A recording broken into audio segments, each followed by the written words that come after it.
Ẹ káàárọ̀ gbogbo ẹ̀yin ọmọ kóòtù òjíire. Ẹ kú dédé àsìkò tí gbogbo wa bá wà. Ara ò lebi.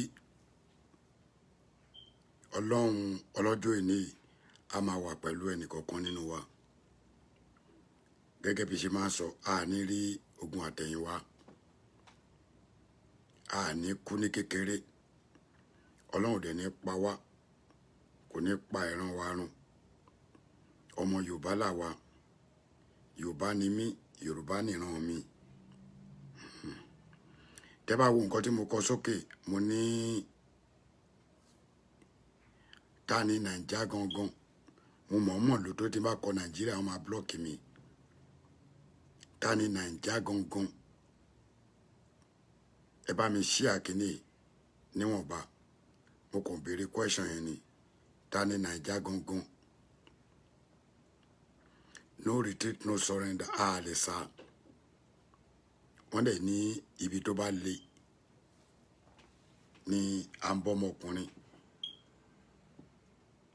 Ẹ ó dùn ẹjọ́ ń ti kíní yóò dà tó. Orí pẹ̀lẹ́ ti ṣe orí kíní mi. Ẹ gbá wa ń ta má bínú ẹjọ́.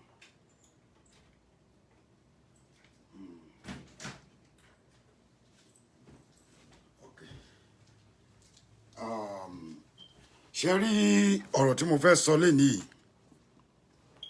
kò ṣe nǹkan kan tó pọ̀ rárá, àmọ́ mo kàn fẹ́ kí ọlọ́gbọ́n ni mo fẹ́ kó wá síbí o. Àmọ́ òmùgọ̀ tó bá wà láàrin wa kó ya ọgbọ́n nínú àwọn ọlọ́gbọ́n tó wà ń bì. Ìdí tí mo dẹ̀ fi pèdè pé ọlọ́gbọ́n ni mo fẹ́ kó wá bí ni pé mi ò fẹ́ stupid message lórí péjì tèmi. Ìwọ tí kò bá wọ̀ fún tí ò bá tẹ́ lọ́rùn lọ make comment níbòmí. Ẹ bá mi share kíní mi lórí ìwo bí tẹ́ bá wà ẹ bá mi subscribe sí Ààrẹ Almaroof TV Ààrẹ Almaroof TV bí ṣe sọ yẹn náà ni Ààrẹ Almaroof bí ṣe kọ sórí page mi ẹ wá fi TV sí ẹ̀yin ọmọ Nàìjíríà torí a sì wà ní location yẹn àmọ́ ẹ̀yin ọmọ kóòtù òjíire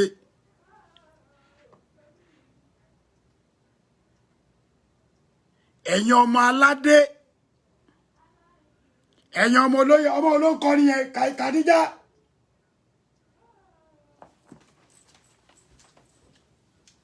Kàdíjà Kàdíjà Kàdíjà tí mo bá mú ẹ pẹ̀lú orin tó kọ yẹn ok kàbí stop nonsense yẹn tábìlì ẹ bá ṣe kọ́lẹ́ máa mọ̀ pé máa kọ́ ni ẹ má bínú jàre ṣe rí ọ̀rọ̀ tí àwọn ọ̀rọ̀ kan wà ìdí tí mo fi béèrè pé ta ló ní Naija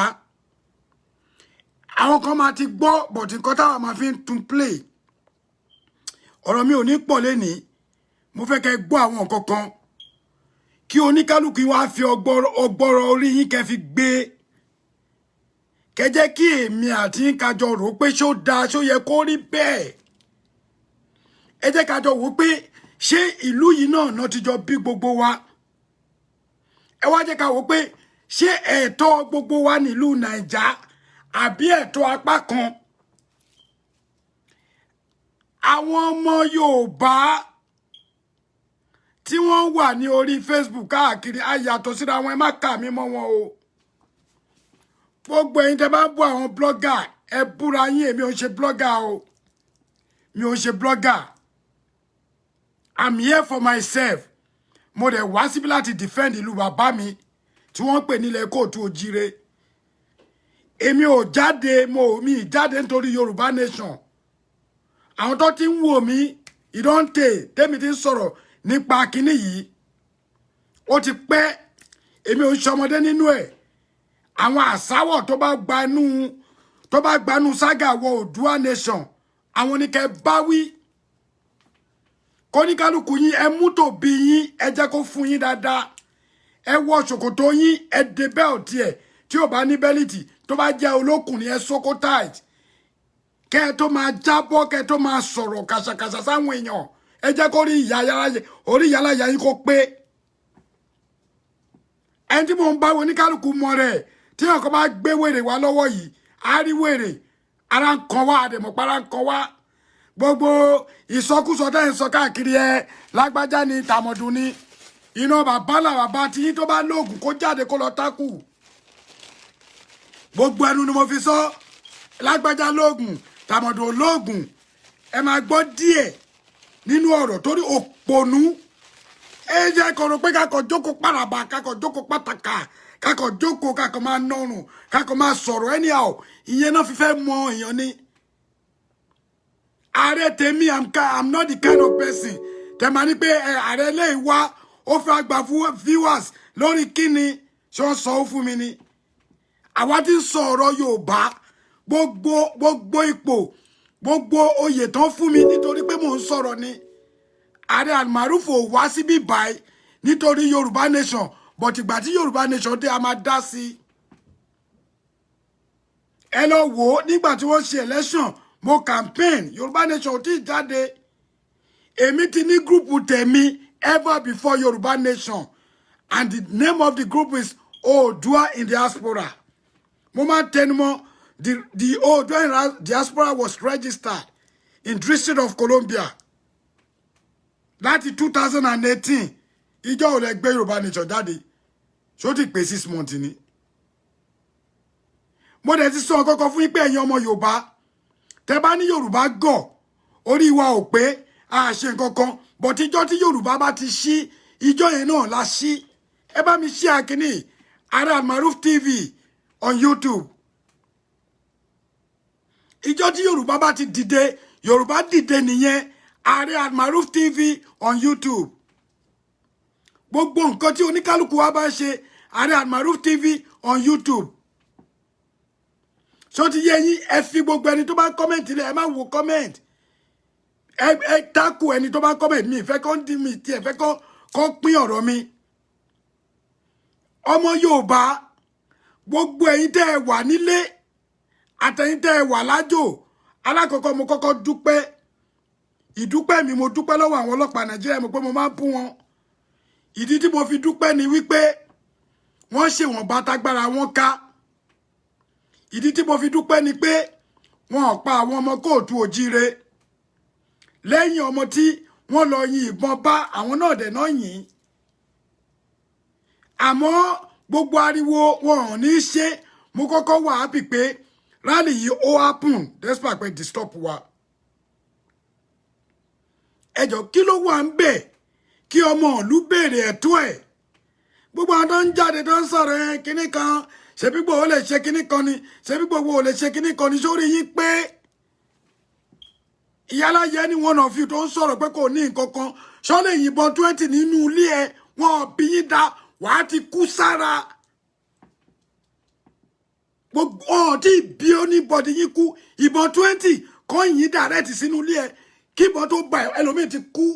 Ẹ wá bọ́ sórí bí ẹ kàn máa sọ̀rọ̀ ẹ máa jábọ́ ẹ máa rant ẹ máa ṣe nǹkan tó wù yín.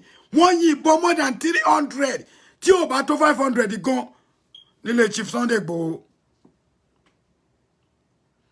Request la béèrè fún ẹ jẹ́ ká lọ it's just ordinary request a béèrè fún jà gbogbo ẹ̀yin ọmọ àlè Yorùbá ayé yín ò ní dáa gbogbo ẹ̀yin ọmọ àlè Yorùbá dẹ̀ ń sọ sọkúsọ sórí ọ̀rọ̀ yìí ẹ ní kú síbi táṣọ yín gbé wà tẹ́ bá tún wá kú síbi táṣọ yín gbé wà wọn ò ní sin yín dáadáa nítorí pé ẹ fẹ́ ìlọsíwájú fún ìlú bàbá wa torí ẹ̀yin ti rówó ná torí ẹ̀yin ti lọ́lá ẹ ti gàgùn sórí Facebook ẹ ti gàgùn sí Instagram ẹ ti wà lórí YouTube ẹ ti believe pé kò sí irú yín mọ́ àfi kò sí ẹni tó lè takùn yín mọ́ every one of you kàn bọ́ta ẹ̀ kàn sọ̀rọ̀ ṣé báyìí fẹ́ gba Yorùbá nation tó kí ló wà ń bẹ̀ tí gbogbo wa bá panu pọ̀ tá lọ straight àwọn kan jáde Ọlọ́run ló mú Ìgbòho Ọlọ́run ló mú gbà kan ṣe fẹ́ gbọ́ tí ò bá jáde mọ́ àwọn kan ti dúró pé àwọn máa dúró ṣebí ìgbà tí Ìgbòho wà rálì sáwọn èèyàn ò wá ní ibi tó ẹ̀kọ́ mọ̀ pé orí ẹlòmíì ò pé nìyẹn tí Yorùbá bá ti ṣí Yorùbá ti ṣí fáínà ni.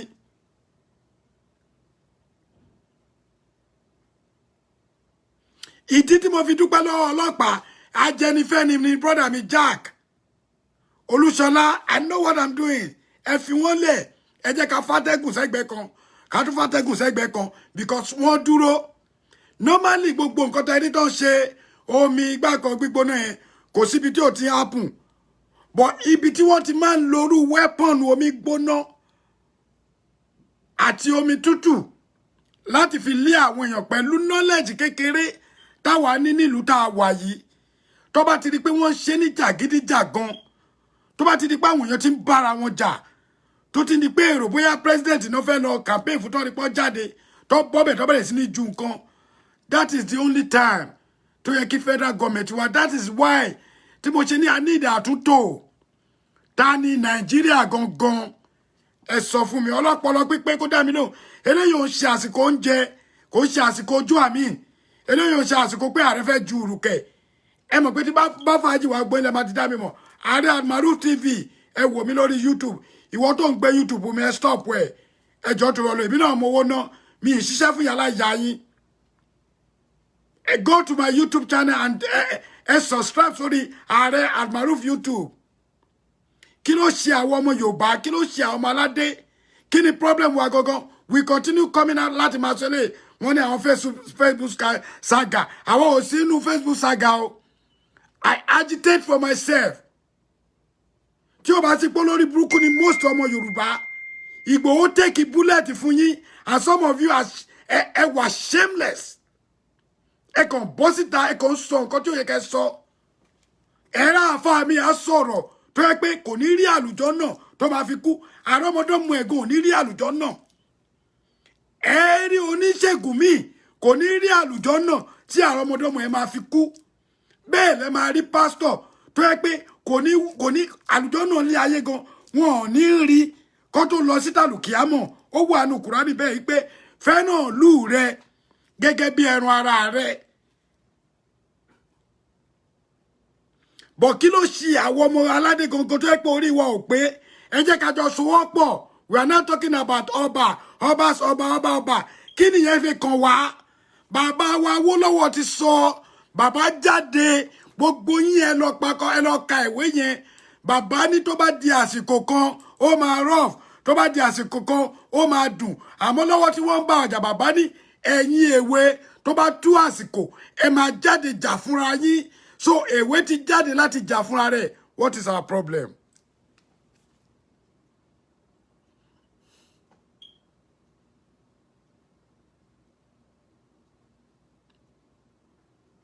Bàbá wa Awólọ́wọ̀ ti sọ despite pé bàbá náà ṣe nǹkan tí ò tẹ́ wa lọ́rùn. Kí ni problem? Bàbá ti ní a máa jáde àsìkò náà rèé. But kí ni kò yé ẹ̀yin ọmọ Yorùbá ni pé tí ọmọ Yorùbá tẹ́ bá ń gbá wọn lójú, tẹ́ ń gbá wọn mú nímú tó sọ pé wọ́n gọ̀. Tí ọmọ ẹ wò látijọ́ tó ti bí àwọn bàbá wa tí wọ́n ti ń da kíní irú bọ̀ láti gbà láti gba independent 60 years ago láti gba independent tó ti ń da kíní irú bọ̀. Ọmọ Yorùbá kankan ò lẹ́nu, ayé ti dáyé network. Kò ní dá fún yàrá yẹn tí ò ní dá fún. Anybody is coming out láti sọ tẹnu wọn. Ẹ share tó ìdánù Ààrẹ Almaroof TV lórí YouTube. Ẹ share kẹ́ni kí gbogbo èèyàn mọ̀ lágbájá kówó jẹ, tàmọ̀jú kówó jẹ, àsàmàfúlù ẹni tó bá kówó jẹ, àwa ti kú orúkọ kan wá. Bọ̀ǹkan tó yé èmi ni pé ìwọ tó o bá gba owó lọ́wọ́ àwọn èèyàn nínú òtútù, nínú ooru, tó wá gba owó yẹn tó ò fi ṣe nǹkan tó ní kó fi ṣe, owó náà ò ní lọ sọ́nà tó dáa, ò lè gbádùn tó o bá fi ṣe. Ọ̀nà èrú lẹ máa ná sí, ìyẹn dá mi lójú. That is number 1 point.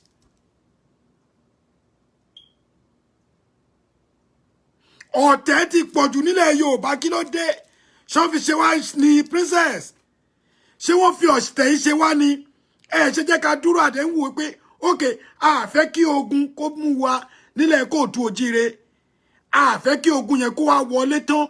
Ogun yẹn ti ń gbẹ ẹ̀bùrú wọlé. A dẹ̀ dìde pé a ṣe mọ́. Ẹ má jẹ́ káwọn pípù yìí pa wá tán. Nǹkan ogun tó wà lọ́wọ́ wọn ó ju ti gbogbo yín lọ. Haúsá gangan ò ní nǹkan ogun. Ìgbò gan, Ìgbò ní nǹkan ogun. Yorùbá a ní 1%. Kàkà tó yẹ kẹjẹ ká fẹnu gba wálé àtàwọn tó ní ogun díẹ̀díẹ̀, àtàwọn tó ní agbára, tó ń tẹ̀lé láti escape pé kó má pa ìlú wọn mọ́. Èèyàn dìde wípé pípa tẹ́ pa àwọn bàbá àtìyá òun ní ìgàngán ti tó. Ẹ̀yin ọmọ Yorùbá ẹ̀dẹ̀ ń ṣọ̀tẹ̀. Ẹ bá mi ṣe ẹjọ́ tó lọ. Ẹ̀dẹ̀ ń ṣe ọ̀tẹ̀. So kó fi wọ́n lẹ̀ títí tó máa fi pa wá tán. Èmi ò ní ẹni tí pẹ̀lú ìjọba o. Àmọ́ ìjọba ẹ ṣe normal. Ẹ ti ń gun ọmọ already, but ẹ ṣe normal. Owó yìí ò ní kò síbi tẹ́ ẹ fẹ́ gbé lọ. Ibi tí máa tún wá dẹ́rù bà yín. Tẹ́ máa fi mọ̀ wípé àwọn tá a ní Nàìjíríà á yàtọ̀ o. Àwọn tó ń gbádùn Nàìjíríà wọ́n yàtọ̀ o. Wọ́n ní ìran mẹ́ta ò ń tòṣì, ìran kan ń ṣiṣẹ́. Ìran kejì náà ń ṣiṣẹ́. Ìran kẹta ò ṣiṣẹ́. Àmọ́ ìran kan àti ìran kejì ó ti yé yín. Iṣẹ́ tó ń ṣe ó ní ìran kan fi ń gbádùn. Wọ́n wá mú mùdùmúdù bẹ̀ bí tó bá jẹ egun tẹ́ jẹ bọ́gọ́tán. Tó ti jẹ gbogbo ara ẹ̀ràn. Wọ́n wá ní kẹ́yìn máa lámùdùmúdù. Every one of you, they keep quiet.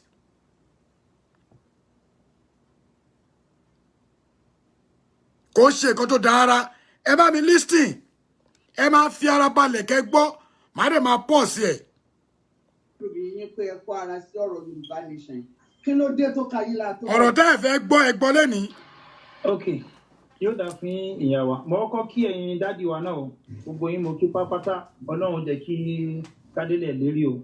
Yorùbá Nation tójú ẹ̀mí wa ní òsì. Gbogbo ẹ̀yin tẹ́ wà ní diaspora. Tó bá jẹ́. Olóògùn Ọlọ́run ẹ máa kórè kò délé. Táwọn olórí ikú bá jẹ́. Ìdí tí tó fi ká mi lá ni pé ní ilẹ̀ Haúsá ni wọ́n bí mi sí. Ibẹ̀ ni mo ti lò ọ̀pọ̀lọpọ̀ ọdún nínú ìgbésí ayé mi. Ilẹ̀ Haúsá mo ti lò. Mo sì mọ ìwà wọn dáadáa. Mo sì mọ̀ pé ní Haúsá gan ọkọ ni problem Fúlàní ni problem ìlú tá ń pè ní Nàìjíríà. ẹ ṣe àkíní yìí ọ̀rọ̀ gidi wà ń bí o lórí ibi ẹjọ́. I am a Muslim. kẹ bá tiẹ̀ wo fíìmù mọ́ ẹ kàn gbọ́ ọ̀rọ̀ yìí ẹjọ́ torí Ọlọ́run kẹ́kọ̀ọ́ gbọ́ ibi. n tí àwọn adaran ṣe àbòsí ni wọ́n ṣe fún wa àbòsí ni wọ́n ṣe fún Haúsá nínú tó ń ṣe fún Haúsá àwọn Haúsá ti jẹ́ ìran àkàtọ́ pé ní ó di dandan kéèyàn káàánú wọn nídìí nígbà tí baba Usman Dan Fodio tó gbéra wá láti ìlú tá à ń pè ní Guinea Conakry ní Puta Jalon tó láàdì sí Sokoto wọ́n gbà á láàyè torí pé ó bá wọn pẹ̀lú ẹ̀sìn ni kò mẹ́sìn wá fún wọn. nígbà tó sì gbà á láàyè ní ìlú tá à ń pè ní Sokoto yìí àwọn ìran tó bá nígbà yẹn wọ́n ń pè wọ́n ní gòbírí. àwọn gòbírí yẹn wọ́n máa ń fa ìlà bíi mẹ́ta báyìí síbi ẹ̀gbẹ́ ẹnu báyìí wọ́n máa ń fa ìlà mẹ́ta wọ́n pè wọ́n gòbírí. àwọn gòbírí yìí ẹ̀yà kan ní nínú àwọn Haúsá lápèjúwe kí n fi Yorùbá ṣàpèjúwe nísìn á sọ pé ní Ẹ̀gbá Ìjẹ̀bú Ìlọrin Ọ̀yọ́ Ìṣẹ́kìrì gbogbo àná Yorùbá là ń sọ ìyàtọ̀ díẹ̀ ló kàn wà láàrin wọn gẹ́gẹ́ bó sì wà nílẹ̀ Haúsá náà báwọn Haúsá náà ṣe ní Daurawa Katsinawa Kanawa Sokotawa àti bẹ́ẹ̀ lọ gbogbo wọn náà Haúsá náà ni so Haúsá Yorùbá Ọ̀yọ́ ó yàtọ̀ sí Yorùbá Èkìtì Yorùbá Èkìtì ó yàtọ̀ sí Yorùbá tó ń sọ ní Ẹ̀gbá bẹ́ẹ̀ Yorùbá kan náà ni gbogbo wa ń sọ so àwọn ìran tí baba Usman Dan Fodio tó ń gbà lálejò àwọn là ń pè ní àwọn gòbírí wọ́n ti gbà lálejò torí pé wọ́n rí pé mùsùlùmí ni ó sì jẹ́ àfáà tí ó máa ń ṣe wàásù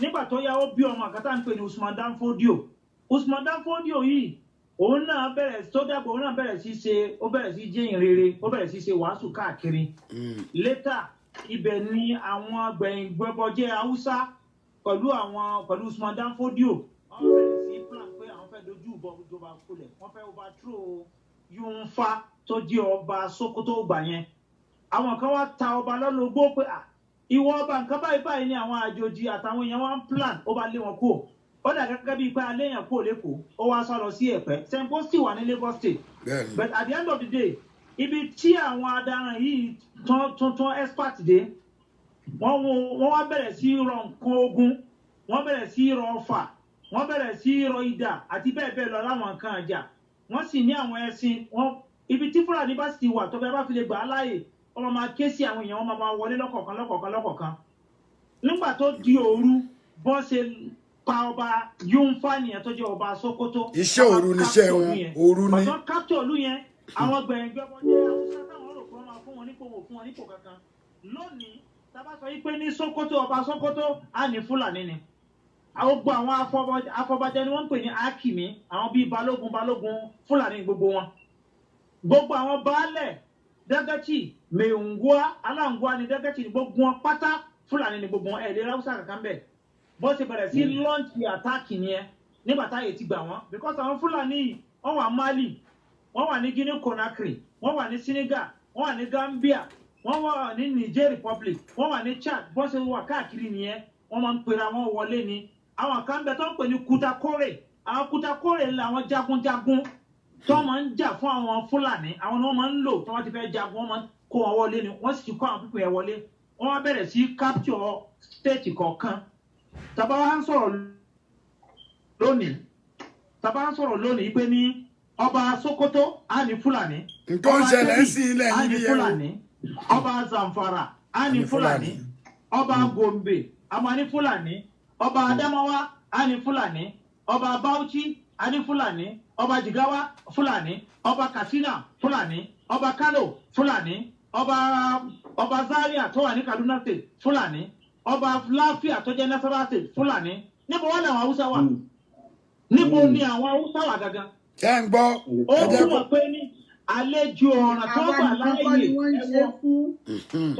àlejò ọ̀ràn tó gbà láàyè ẹ wo orú ọ̀sẹ̀ tí wọ́n ṣe ṣé Ìsìláàmù ló ní kí ká pa mùsùlùmí ẹgbẹ́ ara wa torí pé àwọn tó pa yẹn mùsùlùmí ni wọ́n kò sí nínú ṣẹ̀ríà Ìsìláàmù pé kí mùsùlùmí àti mùsùlùmí kẹ́ máa kojú gbà kódà bẹ́ẹ̀ bá rẹ̀ ti ń ṣẹbọ ẹ̀ ní ẹ̀tọ́ àti lọ pa ó ṣe ò pé ní àwọn pípù yìí wọ́n ti ní àjẹ́ndà mò ń bọ̀ wá síbi tí Yorùbá o wọ́n ti ní secret agenda nígbà tí wọ́n gba gbogbo ipò mọ́ àwọn pípù yìí lọ́wọ́ tó pé ní ta bá sọ̀rọ̀ lónìí ó ṣe ní láàánú gbogbo àwọn chief imam kọ̀ọ̀kan ní gbogbo ilẹ̀ haúsá yẹn pátá fúlàní ni wọ́n pátá.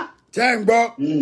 chief imam Kano fúlàní ni chief imam Jigawa fúlàní ni chief imam Katsina fúlàní gbogbo ilẹ̀ haúsá yẹn pátá gbogbo chief imam fúlàní ni wọ́n ẹ̀ lè rí haúsá kan tó jẹ́ chief imam ní central mosque wọn ìyẹn dúró báyìí bẹ́ẹ̀ náà ni gbogbo àwọn court wọn àwọn high court ni àwọn magistrate court ni fúlàní ni gbogbo wọn. Now, ẹ jẹ́ ká bọ́ sí ti tòṣèlú. Tàbá wá sọ̀rọ̀ nípa political power. Gómìnà Sokoto Fúlàní. Gómìnà Zamfara Fúlàní. Gómìnà Kebbi Fúlàní. Gómìnà Gombe Fúlàní. Gómìnà Adamawa Fúlàní. Gómìnà Bauchi Fúlàní. Gómìnà Jigawa Fúlàní. Gómìnà Kano Fúlàní. Gómìnà Katsina Republic of Fulani. Níbo ni àwọn Haúsá wà? Àlórí ìrò pé. Ìwọ ọmọ ìyá mi. Ẹ má pè mí náà, èwo ni pípé mi ò receive call. Ṣé kò sáwọn Àti Haúsá kọ́ọ̀lì kan lélẹ̀. ẹ wo bọ́n ṣe jẹ ìlú yẹn run wọ́n sì ti rẹ́ndà àwọn Haúsá wọ́n ti rẹ́ndà àwọn useless torí pé wọ́n ti dominate wọn wọ́n ti gba gbogbo political power lọ́wọ́ wọn ṣé Islam náà ló ní í ṣe pẹ̀lú political power kẹgbà lọ́wọ́ wọn. àwọn wa ń sọ̀rọ̀ lónìí nípa kábàbọ́ sí federal level nísìn a máa rí i pé ní the same thing làwọn pípọ̀ yìí ṣe. Ibi tó máa ti já yín láyà gangan rèé. Ó yẹ lísì ẹ̀yin wèrè. Àwọn wèrè ní oko jẹ́ ń jẹ́ wò mí o. Torí àwọn wèrè wà ń bì. Mínísítà òfin náà, a ní Fúlàní. Àkílódé sẹ́yìn ẹ̀sìn náà ni wọ́n lọ sí nídìí owó ni. Àtúnbà lọ Chief of Staff Fúlàní. IG. National Security Adviser Fúlàní. Chief of Public Staff Fúlàní. Minister of Defence Fúlàní. Inspector General of Police Fúlàní. Minister of Interior Fúlàní. Controller General Custom Fúlàní. Controller General Immigration Fúlàní. Controller General Nigeria Correctional Service Fúlàní. Ṣé Islam náà nìyẹn? Ṣé ìjáwó ní ìgbẹ́ pẹ̀lú ẹ̀sìn? Sí Fúlàní.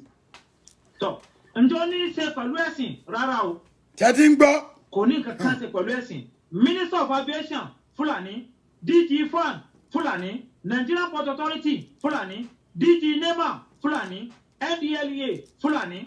Kí ló dé? Àwèrè wá jókòó sọ nonsense. Ṣé ń gbọ́? Ẹ̀rọ fún Hausa Department of Petroleum Resources òní Hausa ló wà ń bẹ̀. Ẹyọ kan. Ntọ́ fún Hausa òní ipò tó ń fún àwọn Hausa Lọ́rọ̀ àmì ó ti kọ́ gbọ́ Minister ẹlẹ̀. of Defence. Ṣé ń gbọ́? Wọ́n pè ní Major General Bashir Magashi Hausa nìyẹn. Gbogbo àwọn ipò yẹn Fúlàní wọ́n kóra wọn síbẹ̀. Tọ́ nídìí eléyìí ǹjẹ́ Yorùbá sáwà wá ṣerú ni? Ṣé Yorùbá wá ṣerú ní ilé ayé? À ń sọ̀rọ̀ EFCC Fúlàní, NCC Fúlàní, NDLEA Fúlàní, kí ló dé? Tọ́ba tún wá ń sọ̀rọ̀ nípa OPEC, àwọn wo ló wà ní OPEC? Mohammed Barkindo ọmọ Adamawa ni Secretary General OPEC. Ṣé ń gbọ́? Tọ́ba tún ń sọ̀rọ̀ nípa wọn ò tún wá fi wá lọ́rùn lẹ́ o INEC Chairman INEC Fúlàní, Deputy Secretary General ní United Nations Fúlàní, Permanent Representative ní United Nations tá a láti ń fẹ́ lo diplomatic means Fúlàní ló wà ń bẹ̀. Nígbà táwọn pípù ìwà rọra àwọn sípò nísìn ẹjẹ́ tó lọ sọ́dọ̀ bíi bàbá lọ sí Islam in education náà àwọn náà ló wà ń bẹ̀. Minister of Education Fúlàní, gbogbo yunifásitì wa ta ní Nàìjíríà Executive Secretary National University Commission Fúlàní ló wà ń bẹ̀. Abubakar Adamu Rasheed Fúlàní ni. Ṣé ń gbọ́? National Board for Technical Education gbogbo polytechnic wa ta ní pátá ẹ̀ńtọ́ head yẹ Executive Secretary Masood Adamu Kazaure Fúlàní ni. Àwọn eléyìí.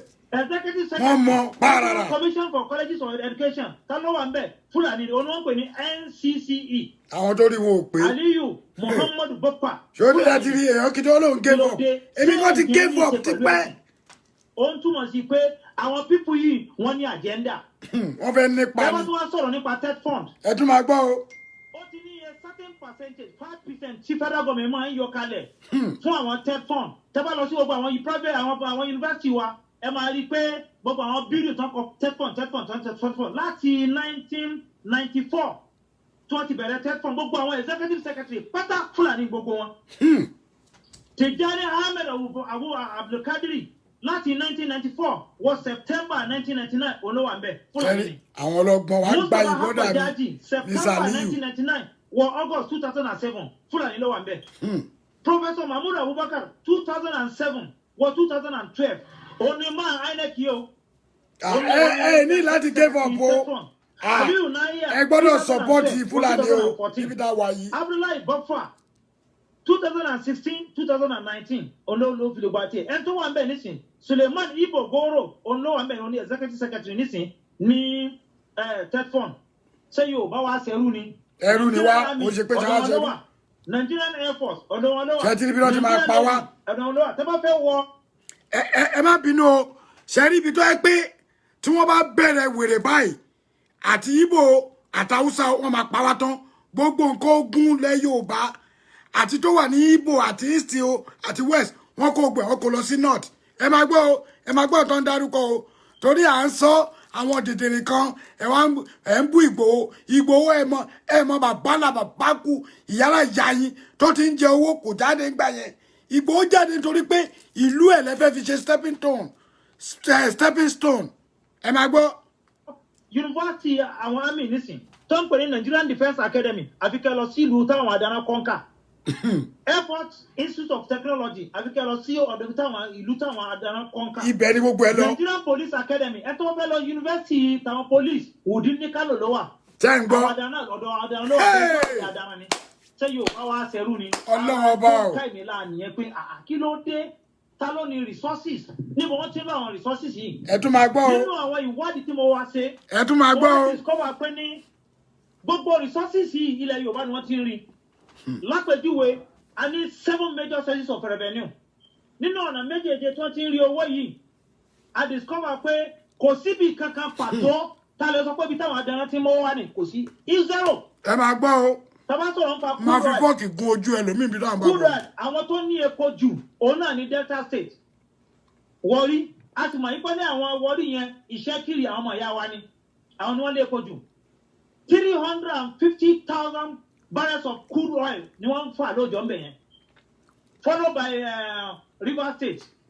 Títẹ̀ délé àwọn Ẹdó tó fi dé ọ̀dọ̀ Yorùbá 100,000 ní Yorùbá ló ń contribute. Àwọn Ìgbò ń contribute 28,000. Ẹ máa gbọ́ o. 17,000 ní Abia. Wọ́n dẹ̀ ní a máa lọ. Yorùbá ń contribute 100,000 ní Ondo àti Badagry ní Lagos. Tàbá sọ̀rọ̀ nípa crude oil àwa ń bẹ̀. Tàbá wá sọ̀rọ̀ nípa Port Authority 80% owó tó ń generate ní Port Authority ilẹ̀ Yorùbá ni. Tàbá sọ̀rọ̀ nípa. Ẹ̀yin òpònú jẹ́ ń gbọ́ àwọn wèrè ẹ bá mi ṣí ẹ̀. Gbogbo àwọn taxes tó ń rí yẹn ilẹ̀ Yorùbá wọn ti ń rí evidences yìí wà gbọ́ ẹ̀ làwa ní statistics yẹn lọ́dọ̀. Wàá gba ìbọ́dà mi. Níbo làwọn iléeṣẹ́ wà? Iléeṣẹ́ state méjì ní iléeṣẹ́ wà lọ́wọ́ nísìnyí ní Nàìjíríà. Gbogbo àwọn iléeṣẹ́ yẹn ó ti kú ó ti lọ. Ogun State ní number 1. Tẹ́lẹ̀ Lagos State ní Ogun State ti gbà mọ́ ọ lọ́wọ́. Ẹ̀yin Lagos tẹ máa ń ṣọ́ ara yín. Ogun State ní followed by Lagos State. Àwọn Hausa sì ní àwọn. Mo ṣì ń bọ̀ lórí ọ̀rọ̀ Lagos. Mo ń bọ̀ lórí ẹ̀. Èkó fọ̀ṣọ́ kókó lè kóńkó. À ń bọ̀ lórí ẹ̀. Bóyá ìyẹn Èkó bóyá ẹ máa dá dúró ni o. Níbi tá à ń bọ̀ yìí ọ̀rọ̀ ń bọ̀ lórí ọ̀rọ̀ yín. Àsìkò tá à ń bọ̀ yìí sìn ó dà pé Èkó yẹn tẹ́ ń lérò yẹn ẹ máa dá dúró tí ò bá séyàn bẹ́ẹ̀. Èèyàn ló wà nídìí orò tóró fi ń ké láìsí èèyàn orò ò lè ké. Continue brother mi. Ìlú àwọn adará àwọn ẹ̀sán táàsì tí wọ́n ẹ̀sán táàsì tẹ́ bá fẹ́ ṣe ṣé ń gbọ́ wọn sọ táàsì. ẹ̀yẹ found out pé ní ẹ béèrè èèlò ni wọ́n ń ta àwọn nǹkan nílẹ̀ Yorùbá. Wọ́n máa kó ẹrù wọ́n máa kó ọjà láti Ogun State wọ́n máa kó lọ sí Kano àti Katsina. Mo rí ẹja rí. Ohun tó máa ṣe ní láàánú ni pé ní kí ló dé tó fi wá chíìpù níbẹ̀ yẹn ju ilẹ̀ Yorùbá lọ. Nínú ìwádìí tí mo ṣe mo wá discover pé n tó fà ó ní pé wọ́n ẹ̀sán táàsì. Àwọn Hausa ẹ̀sán táàsì ti tiwọn kò mọ́ wọn lá. Òun ló fà tó fi jẹ́ pé tẹ́ bá wo National Bureau of Statistics report 2020 19 18 17 16 ẹ lọ wo iye owó tí kálukú táwọn state ń generate. Ọlọ́run ní jẹ́ ó bàjẹ́ fún máyì. Ní 2019 ní Southwest nílẹ̀ Yorùbá Ọ̀yọ́ Ògùn Ọ̀ṣun Èkìtì Oǹdó ní gbogbo àwọn ilẹ̀ Yorùbá yìí owó tí wọ́n ń generate nílẹ̀ Yorùbá 552 billion naira ní 2019. Ṣé ń gbọ́ ẹ̀yin wèrè? National Bureau of Statistics report 2019. Àwọn wèrè ni kò ń ṣe ẹ̀yin èèyàn gidi o. 2019. Ẹ bá mi ṣí ẹ̀ kó lè bọ́ sọ́wọ́ àwọn wèrè. Ok. Èèlò ni wọ́n generate nílẹ̀ Igbo 95 billion naira 95 billion naira ó ní wọ́n generate nílẹ̀ Igbo 95 billion naira. Ẹ máa gbọ́. Tí mo sọ yìí o source National Bureau of Statistics report 2019. ẹ lọ check ẹ. Wọ́n generate nílùú àwọn adarán Northwest 148 billion naira. Ní North Central 104 billion naira. Ní North East 46 billion naira. Ntí mo wá sí mo ní òkè ẹ ti ẹ̀jẹ̀ ká tó ta gbogbo ẹ̀ káwọ̀ pé ní òkè ní Northwest tá a pè ní Kano, Kaduna, Katsina, Sokoto, Jigawa, Kebbi and Zamfara. Katwa add the North Central mọ́ Nasarawa, Plateau. Ẹ bá mi ṣí àkíní ẹjọ́. Kogi and Kwara. Kogi and Kwara ẹ̀jẹ̀ ká mú owó tó ń rí mẹ́tọ́ jẹrẹ ẹ̀jẹ̀ ká há dẹ̀ mọ́ fún wọn. South East tó jẹ́ ilẹ̀ Igbo, Abia, Anambra, Ebonyi, Enugu, Imo, Motonhadi. Okay, mo ti dákẹ́. Bauchi, Gombe, Adamawa, Maiduguri, Yobe and Taraba, 24 states ni. Tẹ́bá tó ta gbogbo owó yẹn, ó máa fún yín ní 148 billion naira from Northwest, 104 billion naira from North Central, 95 billion naira from Southeast, 46 billion naira from Northeast. Total rẹ̀ jẹ́ 393 billion naira. 24 states. IGR, Internal Generated Revenue, 24 states generate 393 billion. Hello, what generate in the Southwest? 552 billion naira. Ewo yato. Jagbo. IGR na sọ̀rọ̀ rẹ̀ yìí o. Bákan náà tá bá lọ sí àwọn state yòókù náà. Ẹ máa rí pé ní the same thing ní 2018 Yorùbá generate 553 billion naira. O ṣe Hello, àwọn Samson. Igbo generate 77 billion. Ewo yato. Èrò nílò àwọn adarán jẹnẹrẹtì 121 billion naira. So gbogbo ọ̀nà ní láti jù wọ́n lọ hands down. Tábà sọ̀rọ̀ nípa revenue tá à ń jẹnẹrẹtì nílùú wa. Ṣé ń gbọ́? Èrò wọn jẹnẹrẹtì nílùú even ní Kwara state pé àtúnmọ́wọ́ yẹn àtúnhádìẹ̀ fún wọn. 30.6 billion naira ni wọ́n rí. Ẹ jẹ́ kó wá lọ síbi ibi kẹwàá wo àwọn àrékèrèké ọgbọ́n táwọn pípù yìí ń dá àwọn adarán yìí ń dá. Ó yẹ máa gbọ́ o. Katsina state ní ọdún yẹn ní 2019 mo kàn fi ṣe case study ní 2019 Katsina generate 8 billion 400 million naira lọ́dún from January to December 8 billion 400 million naira ní Katsina generate. How many local government ló wà ní Katsina? 34 local government. Fine. Local government mélòó ló wà ní Kwara state? 16 local government. Èló ní Kwara state generate láti January sí December lọ́dún yẹn ní 2019. 30 billion 600 million. Ṣé ń gbọ́ sí 80? Ẹ dákun ẹ wò state tá a fún ní local government 44 tó generate 8.4 billion naira. Àti state tó ní local government 16 tó ń generate 30 billion 600 million naira. Sẹ́ni pé wọ́n generate gangan. Bákan náà tẹ́ bá wo ti Kebbi state 7 billion wọ́n generate ní Kebbi. Èló ni wọ́n generate ní Gombe 6 billion.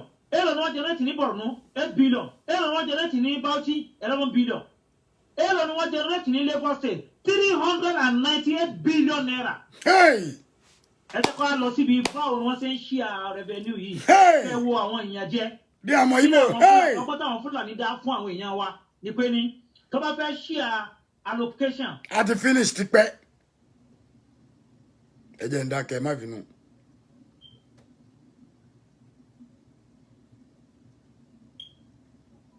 Máa ń check Nínú owó tí wọ́n rí o ti kọ́ lẹ̀. Èmi ń wò wọ́n bọ́ ẹ̀ ní. Nítorí wọn á ti di pé ní wọ́n wá sọ pé ní population ó di méjì local government ó di méjì landmass nítorí wọn wò yẹn. Wọ́n ti mọ̀ pé àwọn nílẹ̀ jù wá lọ. Tá a bá ń sọ̀rọ̀ nípa landmass, Haúsá ló nílẹ̀, àwọn Fúlàní nílẹ̀ jù wá lọ. So wọ́n máa consider bẹ́ẹ̀ bá ti nílẹ̀. Bàbá Aliu, ẹ jẹ́ béèrè ìbéèrè lọ́wọ́ yín. Ah, Mr. Aliu yọ ọpọlọ. Nígbà tí wọ́n ní ilẹ̀ tó bẹ́ yẹn, ṣé torí Mọ́mí ẹ̀ bá má ti béèrè question báyìí. tí wọ́n lè filẹ̀ tí wọ́n dá oko tí wọ́n fi ń wá ẹran káàkiri tí wọ́n fi ń wá oúnjẹ ẹran wọn. Ìyẹn ìbéèrè kékeré ni ṣùgbọ́n èyí tó jẹ́ kókó tí mo fẹ́ kẹ́ bá wa yẹ̀wò ni pé àwọn èèyàn yìí gbogbo ń tẹ̀ kà sílẹ̀ yìí ó ti bẹ̀rẹ̀ tipẹ́. Kí lẹ rò pé ó ṣe wá tí a fi gbìyànjú láti ṣe nǹkan kan láti ìjọ yìí? Àti pé kí lẹ rò pé ó dé ìsìn tariwo fi wá gbàtà? Yóò dá yín fún yín mọ̀, ẹ jẹ́ kọ́kọ́ béèrè lókè ní tó kọ́kọ́ dá àwọn tẹ́ fi parí ẹ̀. Ebi n tó fa nìyẹn. Ebi, ìyà, ìṣẹ́ tó ti dójú ẹ̀ n tí ò ṣẹlẹ̀ rí nílẹ̀ Yorùbá ó ti ń ṣẹlẹ̀. Èmi ò gbọ́ láti ọtí mo ti gbọ́njú ibi tọ́mọ Yorùbá ti ń tọrọ bárà káàkiri ó ti ń ṣẹlẹ̀. Wàláì. Ẹ bá ti bọ́ sí ọjà Aba nìbàdàn ẹ máa láwọn ìyá wa tó ń tọrọ bárà tó ń ṣe fine bárà káàkiri kò sí nínú ìran Yorùbá. Nísìn Yorùbá ti ń ṣiṣẹ́ aṣẹ́wó ó kún lè wo òun òfin bò mọ́ ọ̀pọ̀lọpọ̀ àwọn ọmọ mi wà mí nǹkan tó wà ní Italy iṣẹ́ aṣẹ́wó ló ń ṣe ẹlòmíì wà ní Oman iṣẹ́ aṣẹ́wó ló ń ṣe ẹlòmíì kan Saudi Arabia ló wà iṣẹ́ aṣẹ́wó ló ń ṣe ìyà ló débẹ̀ ìyà ìṣẹ́ olófà àwọn èèyàn wa tó tójú tó táwọn sì lajú tó wà lókè òkun tó lọ ń gbàdúrà wọn kẹsẹ́ bí ebi ló ń pawó ebi ò pa wọ́n làwọn kàánú pé akílódé pẹ̀lú resources tá a ní nílẹ̀ Yorùbá yìí àwa tá a ti mọ̀ ọ́ máa jìyà káwá aláwọ̀ àwọn nǹkan àwọn adarán kọ́mọ wa control wa kọ́mọ wa ti pé ní ìgbésí ayé wa àwọn ganan di tẹ́tẹ̀ ọ̀rọ̀ yìí ó ti wà ní plan ni wọ́n fẹ́ gbalẹ̀ bọ́lá wọn Fúlàní ṣe máa ń gbalẹ̀ káàkiri ni wọ́n máa ń lo ẹ̀sìn kíní ẹ̀ náà ló sì ń ṣẹlẹ̀ lọ́wọ́ ní ìsìlẹ̀ wọ́n fi ń pariwo pé ní ẹ jẹ́ ká ṣe grassroot. ẹ má bínú ibi tó parí sí nìyẹn níwọ̀nba brọ́dà mi yẹn ẹ bá mi ṣe tírègbòsà fún Mr. Aliu ọmọ Yorùbá gidi ni ẹ rí i pé orúkọ ẹ̀ tún ní Aliu àmọ́ ó gbé ilẹ̀ Haúsá ẹ jọ̀ọ́ ẹ bá mi lọ́ọ̀fù máa yìí Ọlọ́run ni mo fi bẹ̀yìn ẹ bá mi lọ́ọ̀fù ẹ̀ àwọn ibì kan wà tí mo fẹ́ kẹ́ ẹ tún gbọ́ ẹ jọ̀ọ́ mi ò fẹ́ sọ̀rọ̀ too much lẹ́nìí bọ̀ mo kàn fẹ́ kí orí àwọn èèyàn hó kán mọ nǹkan tó ń ṣẹlẹ̀ gangan nílẹ̀ Yorùbá kó tó di pàǹjà mo fẹ́ kẹ́ tún ibì kan gbọ́ ẹ máa tún ibì kan gbọ́ láti bí báyìí. National Bureau of Statistics report 2020 19 18 17 16 ẹ lọ wo iye owó tí kálukú táwọn state ń generate lápèjúwe nísìn ní 2019 ní South West nílẹ̀ Yorùbá Ọ̀yọ́ Ògùn Ọ̀ṣun Èkìtì Oǹdó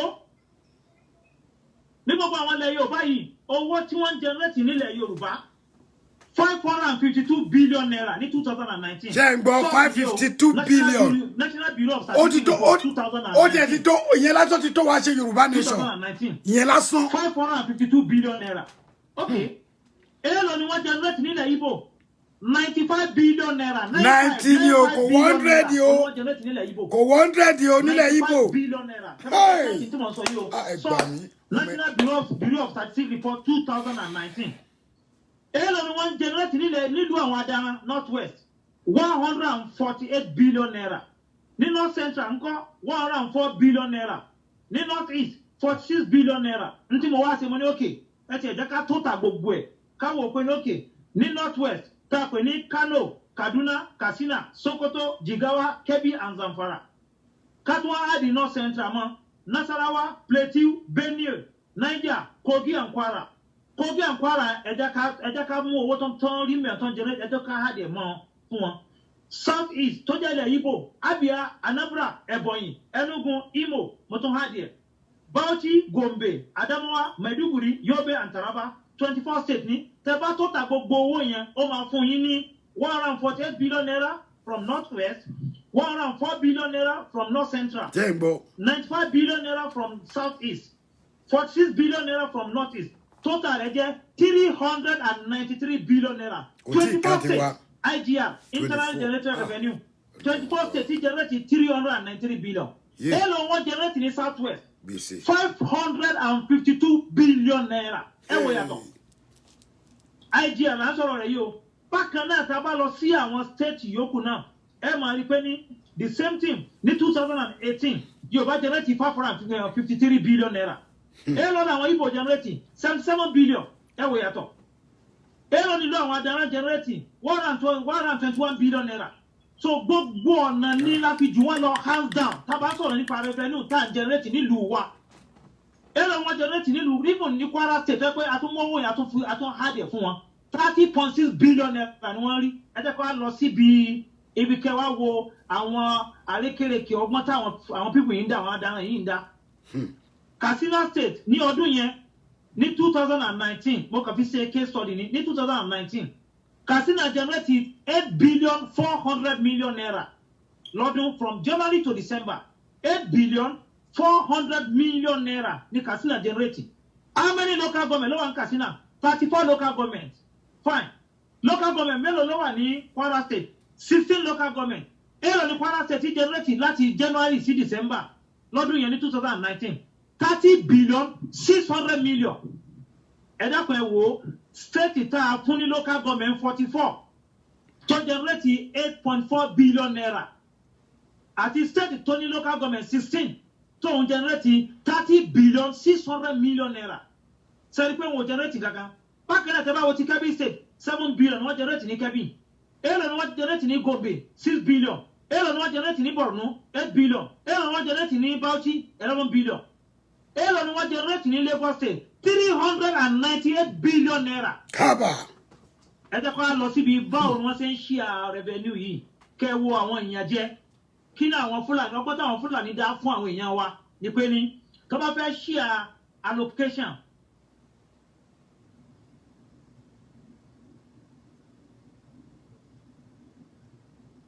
àwọn pípọ̀ ìwọ̀n kàwé bọ̀ wọ́n gbọ́ bí olórí burúkú gbogbo òwe yín.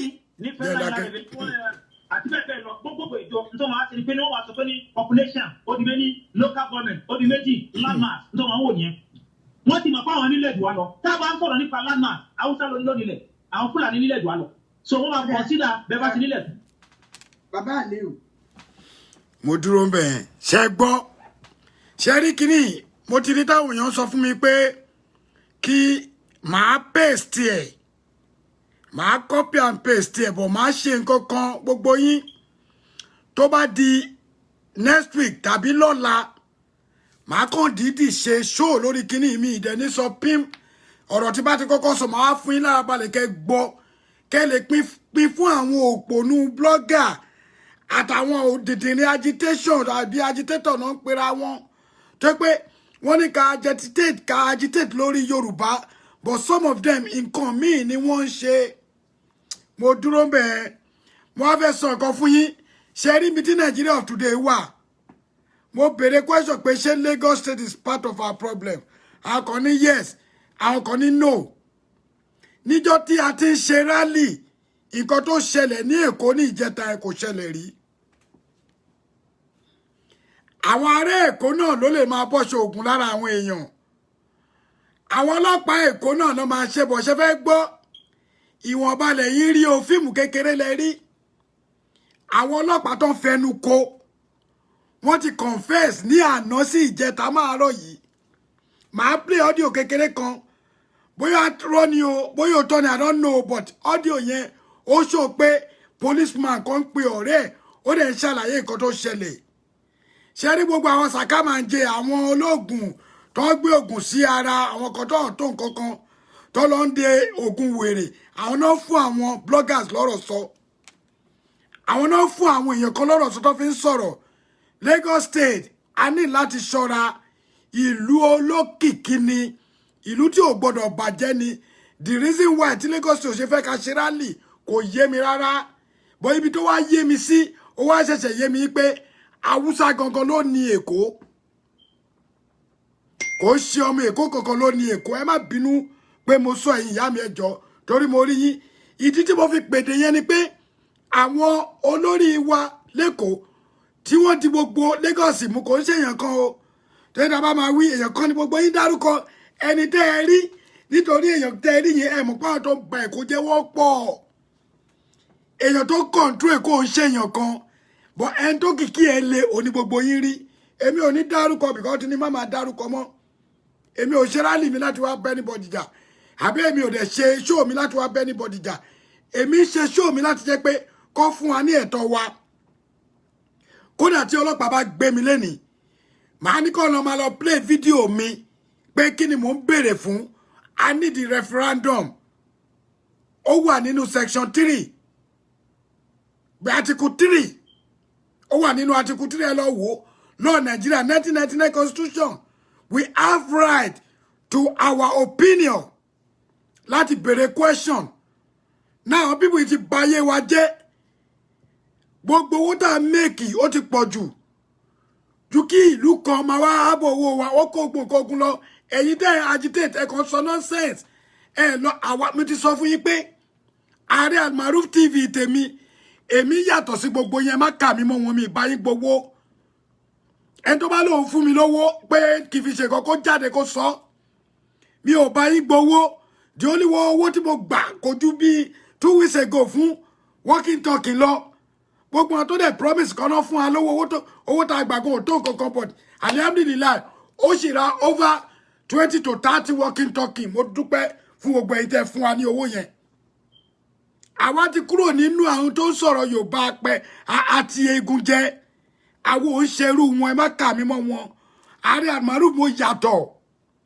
di ọ̀túnla mẹ́wàá má dé máa sọ fún yín pé ọba ò ní nǹkan kan ṣe pẹ̀lú tó ṣẹlẹ̀ yìí torí wọ́n ti fi pàkúté mú gbogbo ọba lọ́wọ́ àsìkò tó yẹ ká gba kinní fún ọ bàbá wa padà this is the time but gbogbo problem tá a ní you stop them in Lagos kí ni problem wa láti jẹ́ pé kọ́kọ́ ṣe rally a máa rí ṣe o a ní rí ṣe ẹ̀yin ẹ fi wọ́n lẹ̀ ẹ wá mọ bọ́ọ̀sì wọn náà káàbọ̀ mọ́ ọkọ̀ lára wọ́n gba onídè wọ́n gba agbá kan wọ́n gba àwo kan ẹjọ́ tó lọ lọ́n ṣé Èkó fẹ́ dá kúrò nínú Nàìjíríà ni sorry ṣé Èkó fẹ́ yọrẹ kúrò nínú Yorùbá ni tẹ́kọ̀ bá yọrẹ ẹ lè dá ṣe but guess what ìlú bàbá tèmi Ọ̀yọ́ state àwa náà lè dá ṣe kíní omi tí gbogbo wọn pọ́nlé ẹ bá mi ṣí àkíní Ààrẹ Almaroof TV lórí YouTube gbogbo omi tí gbogbo wọn pọ́nlé ní Èkó ọkọ̀ ọrọ̀ ajé ni a mọ̀ bọ̀ àwọn ò fẹ́ kó bàjẹ́ la ṣe tètè sọ̀rọ̀ torí nǹkan táwa ń gbọ́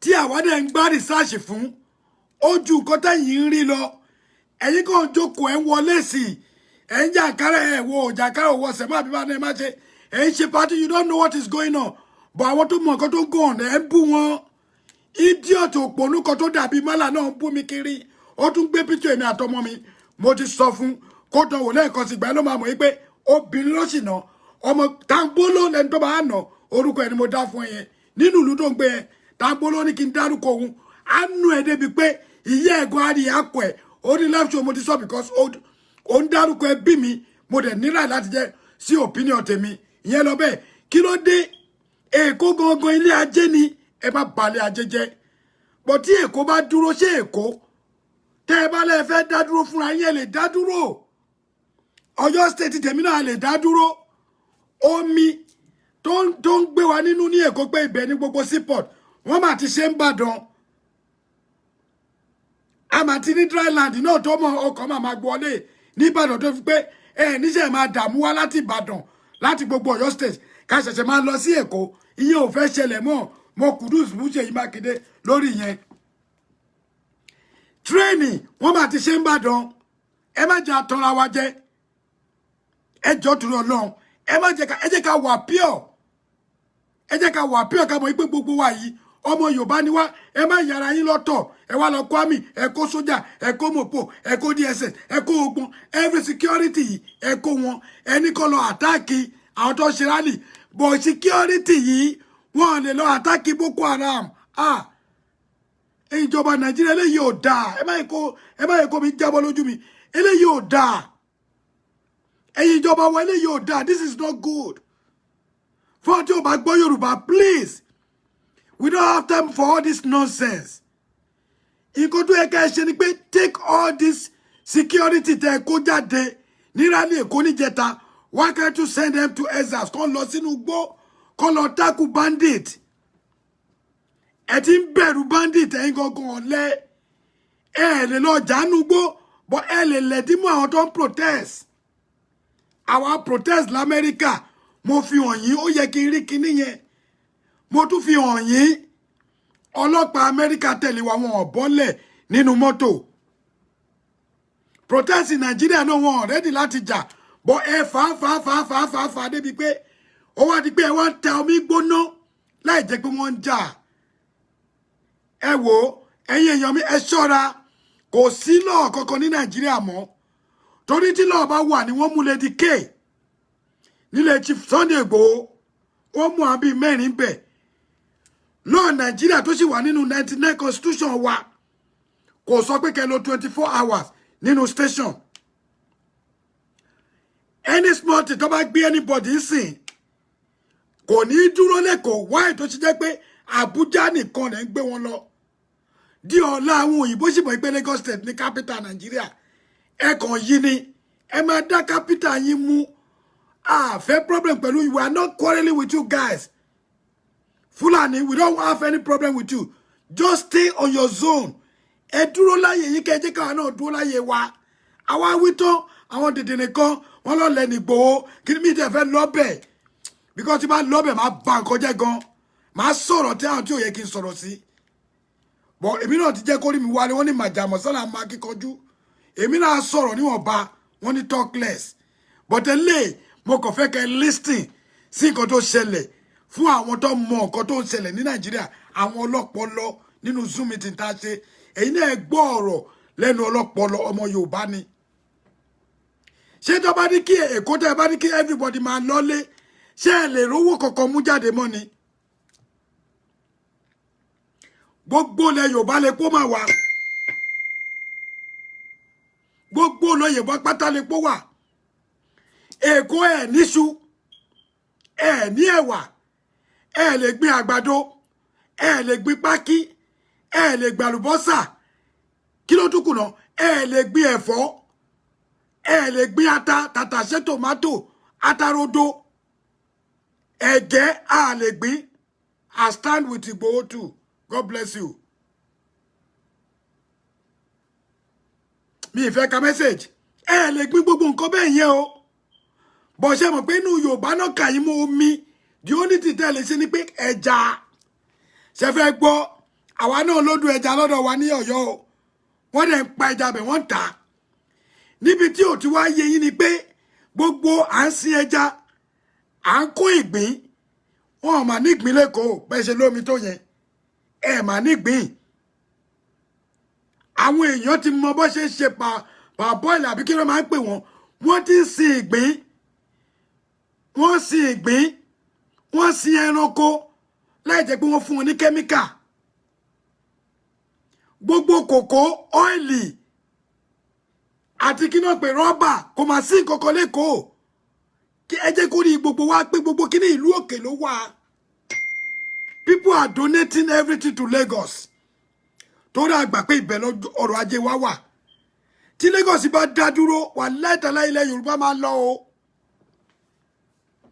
tẹ́ bá tún wájú pẹ̀lú ẹ̀ máa yí màá tún ní kó fún mi ní àwọn statistic kan lórí ẹ̀ bí oníkálukú wa ṣe ń generate owó nílẹ̀ Yorùbá ó náà sọ yìí náà kí ló wá dé èèyàn ọmọ aládé àwa sọ̀rọ̀ ẹ wá ara àwọn òpònú kan wọ́n wá ń bú lágbájá wọ́n ń bú ẹni tó tèkì búlẹ̀tì fún yín mo tó gbọ́ ní ẹ̀kọ́ Ìgbòho wà lé alùkùránì ni mo fi búra wọ́n bá Ìgbòho lé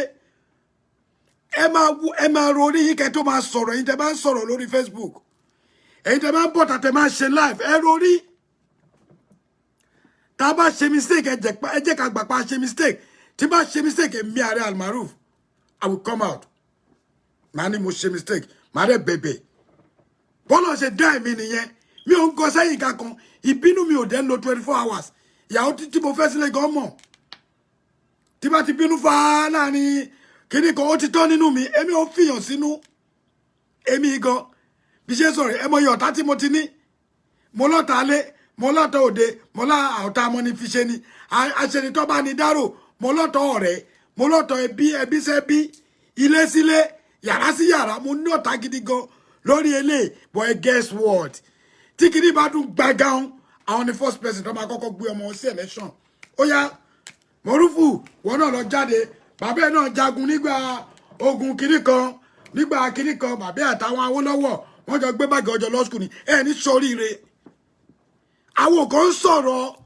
Ọlọ́run ti gbé sórí mi kì í ṣe pé àkàn ń bọ̀ tá àkàn ń tu ni mi ò níwèé kankan wájú mi báyìí wò mí yìí ìwé kankan tó fi ń wo nǹkan mi ò ní but máa sọ ọ̀rọ̀ mi ìdẹ ní fi ẹyọ kan pé méjì bọ́lá ṣe dá wa mo ti sọ rí mo láwọn agun àwa àtàwọn Wàsíù Àyìndé nǹkan kan náà jọ ni wá àwa ń sọ lẹ́nu ni àwọn ń kọ́ lórin ni tí bá ní kí n máa jáde lójoojúmọ́ mi ní sọ kankan náà níbi tí ọ̀rọ̀ Nàìjíríà dé àwa wí tán ẹ̀yin Èkó wá sọ pé kí ló dé tẹ́ fẹ́ sọ Èkó di ilẹ̀ Haúsá ẹ̀ tẹ̀ ti fún wọn already because àwọn bàbá ńlá bàbá yín wọ́n ti ń jẹ sẹ́ríkì náà sẹ́ríkì ti pọ̀ kiri ẹ wá wí tán ẹni Sunday Ìgbòho ò sí ńlé òpònú ni ẹni tó ń sọ yẹn Ìgbòho wà ló dúró tán bọ̀ṣẹ́ fẹ́ gbọ́ màá gé díẹ̀ fún yín ó jáde sí wọn tí Ìgbòho bá túlẹ̀ á pa more than 200 DSS ẹgbẹ́ wa yẹn bọ̀ tó bá pààyàn gbogbo àwọn tó gbé sílé ó máa fi ẹ̀mí wọn wéwu ẹrù orí yìí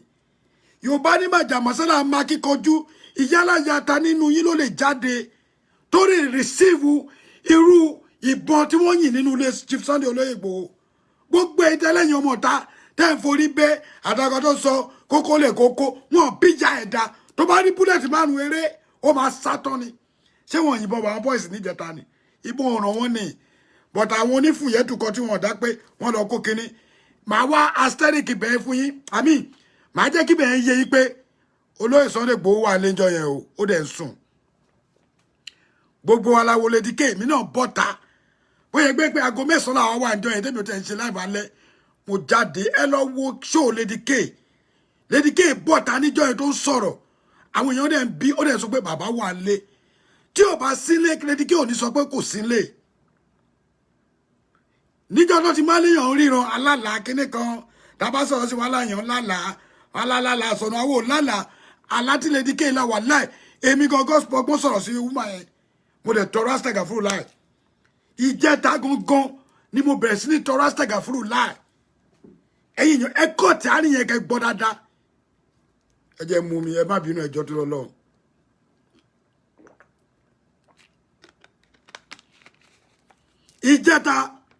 ìjẹta èmi gan mo jókòó báyìí no on the second mo ní alájà mo tọdún astega fúru láì lọ́wọ́ Lady K torí ó wà lára tèmi náà fọgbọ́n fọgbọ̀ bú pé àwọn wo èwo làlá wèrè mo sọ lórí show mi bì èmi ò ń parọ́ kò sí nǹkan tí èèyàn kọ́kọ́ lè ṣe fún mi tí bá sọ̀rọ̀ come to the worst part máa bẹ́ẹ̀ pé kó má bínú gbogbo àlà ń ṣera wa kí ló dé takò máa ń ṣe dájọ́ pé a máa ṣera ànílè sọ́tọ̀ ọ̀rọ̀ ẹ ti ń wúga nìyẹn o kò sẹ́ni tó ń bọ́ mi ẹ̀ bọ́yàwó mi ẹ̀ bọ́mọ mi ẹ̀ bọ́ ẹbí mi bọ́ ẹ jẹ́ ká ṣe right lady yìí bọ́ tàgbà gbogbo ọ̀là ń bu ẹlẹ́kùn òṣì àwọn kan lẹ́lẹ́kùn egbére olólà ẹjọ́ àlá náà ṣe kò padà ṣe ìtò wá dùn mí ni pé tó wá yẹ pé Lady K tẹ̀lé àlá títí ẹ̀ gangan èyí yẹn gbọ́ mi dáadáa tó wá yẹ pé Lady K tẹ̀lé àlá tó lá yẹn kò yẹ kí Lady K lọ sílé Ìgbòho wàhálà kò ṣe àhesọ ṣé mo right tí bá rọ̀gẹ̀ èyí yẹn sọ fún mi lady yẹn láàlá yóò dẹ̀ sunkún báyìí ní life gbogbo àwọn agitator àwọn tó ń sọ̀rọ̀ nípa Oòduà àtàwọn blogger tó fẹ́ fi pawó àtàwọn wèrè àtàwọn tó dàbí ẹlẹ́dẹ̀ àtàwọn bábùlùkù di èèyàn kan máa bú mi èmi gangan fúnra mi mo dáńgájá mo dúró tán mo ṣe ní wò mí kó wóra ẹ ìwọ tó bá máa bú mi kọ́kọ́ wò mí dáadáa náà torí mo wóra mi sùsùsù pé wọ́n ní Yorùbá ní téèyàn máa ń kọrin tó ní náà dùn ṣèbó ń fetí ara ẹ̀ gbọ́ èmi gan wo kíláàsì mo mọ bí ṣe rí mo mẹni tó dáa jù mí lọ mo mẹni tí mo dáa jù lọ kéèyàn kan bí ẹlẹ́dẹ̀ kan kó máa fi rẹ̀ ìwé mi ó pọ̀ ó jura wọn lọ ẹnu kọ́ ó jura wọn lọ lady yìí dẹ̀ láàlá yẹn Ààrẹ Almaroof TV show Ààrẹ Almaroof TV ẹ lọ síbẹ̀ lady yìí dẹ̀ láàlá yẹn aláyẹ̀ dẹ̀ ṣẹ the dream come true wà láìdẹ̀láì mo gbé òṣùbà fún ọmọ yẹn mo tún tọrọ àforíjì lọ́dọ̀ Ọlọ́run pé astagafurulai ìwọ náà dáríjì mi torí mi náà sọ̀rọ̀ sí mo ní èwo làlá wèrè mo ní ìlú aláwòlò ńlá tó sunkún tí gbogbo èèyàn bẹ̀rẹ̀ sí ní bu kò sẹ́ni tí ò bu Lady K ètò ẹ̀jọ́ ṣáláyé ò ṣe no ẹ̀yin èèyàn tẹ́ bá wá síbi mo mọ̀ pé trust mi lẹ́sìn máa wá sórí bí èmi ò ń sọ̀sọ́kúsọ ṣé aláyàn ò ṣe tá a bá ń sọ̀rọ̀ kí ṣe pé a kàn ń sọ̀rọ̀ tí bá ń sọ̀rọ̀ mo ń sọ̀rọ̀ fún gbogbo ọmọ Yorùbá ni mi ò gbẹ́ ní ti bẹ́ẹ̀ mo níṣẹ́ mi lọ́wọ́ ó ṣe gbogbo èèyàn ló lè ṣe nǹkan tá a ṣe àwọn agọ́fẹ̀ mi wá wéwu ni mo níṣẹ́ mi lọ́wọ́ alátọ́mọ obìnrin yìí ńlá tí Lady K ńlá níjọ́ yẹn tí gbogbo wa bú ní last month that was last month ṣé last month ni àbí mi ìròpó ti pé oṣù méjì gbogbo everybody ló bu èmi gan bu mo sọ̀rọ̀ sí wàláì that is mine èmi ò ń parọ́ mo tún ní àwọn èwo làlá ẹgbẹ́ làwèrè náà ta ló làlá wèrè àwọn awítọ̀ wa ń ké lórí mo sọ jáde lẹ́nu mi báyìí ẹnu mi mi sọ bẹ́ẹ̀ ni mo jọ bẹ́ẹ̀ mo jọ but now ṣé àláyé ṣe àbí kò ṣe ibi tó wá dùn mí ni pé tó bá yẹ pé ọmọ ilẹ̀ yẹn mọ̀ pé àlá tó ń lá yẹn bó ṣe láàlá yẹn tó bá tẹ̀lé ọkàn ẹ̀ ni kò yẹ kó lọ sílé Ìgbòho but Ọlọ́run ti ní bó ṣe máa rí nìyẹn ẹ̀yin ọmọ Yorùbá ẹ̀yin ọmọ kóòtù òjíire nínú Kùránì wọ́n ní àfàlátàkùrù náà ẹ jẹ́ ká ṣe làákàyè àsìkò ilé oṣù pásìkò tá à ń gbéyàn kan ṣe pé àsìkò eléyìí ṣàsìkò pé wọ́n ń bú ọba àbọ̀ ń bú jòyè àbọ̀ ń bú lágbájá lẹ́yìn kí ẹ gba ìràwọ̀ fọlọ́run kí gbogbo yín jáde kẹ́ sign petition yẹn pé a fẹ́ restructuring referendum la fẹ́.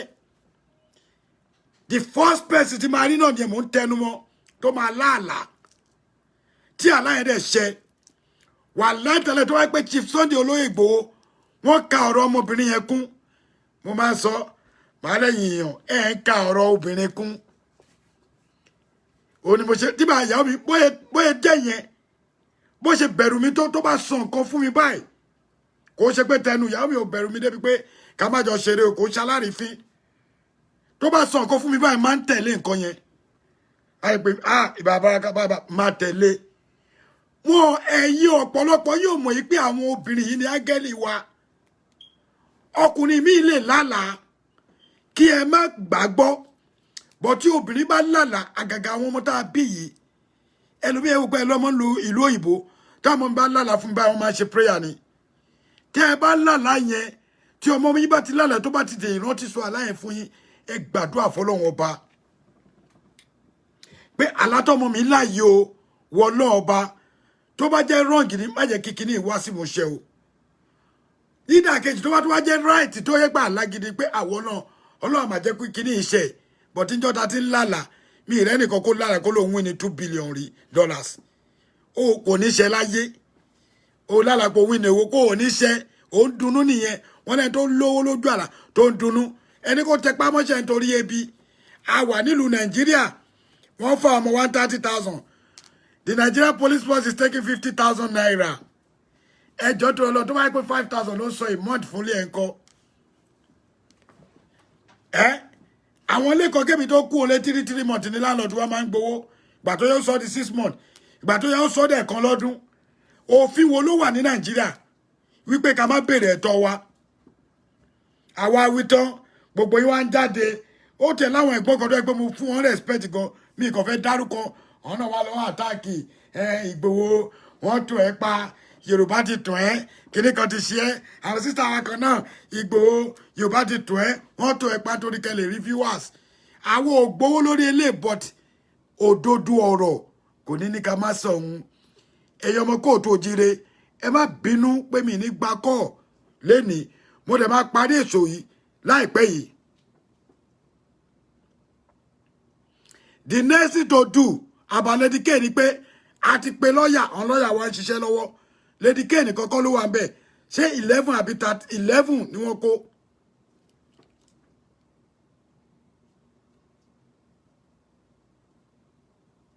ṣé ń gbọ́ wọ́n ní Pastor AK-47 náà sọ ní few weeks ago. kò sófin tó sọ kí ni o.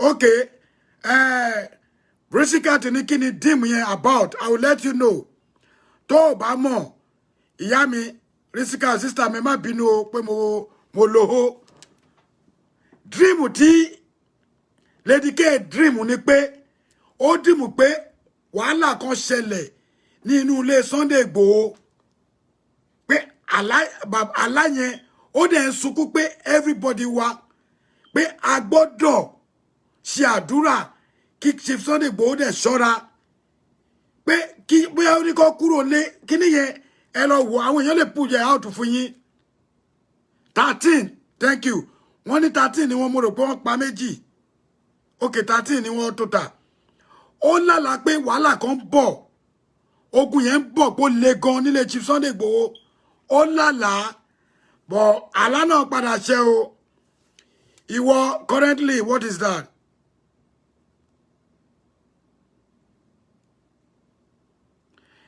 Wọ́n ti ń dìde fún wa now ìwọ tó wá ní Chief Olóyè ò ṣe dáadáa jọ́tò Ọlọ́run bóyá kò ní kí ìkànnà àbúrọ̀dà ẹ̀ àbínú àwọn ẹ̀gbọ́n ẹ̀ àbáwọn àbúrò àbẹ́ bí ẹ̀ tí mo náà pé wọ́n tẹ̀lé dẹ́ni one of you lóhùn kó jáde kó náà lọ ṣe ààyè gbangba gbogbo wa ya lẹ́mìí ẹ̀ ẹni tó lẹ́mìí ẹ̀ ẹ̀dẹ̀ tó fẹ́ fẹnu bà jẹ́ tí Sunday Igboho bá padà tí ti bá yín ìyà yẹn máa kan àrọ́mọdọ́mọdọ́mọ yín ẹ̀yin wo pé yìí ń gbádùn lénìí bọ́ wo ṣe youth ẹ gbọ́rọ̀ tó àwọn yẹn sọ níjọ́ tí aláyé ti dá Yorùbá òun ṣaṣẹ́wó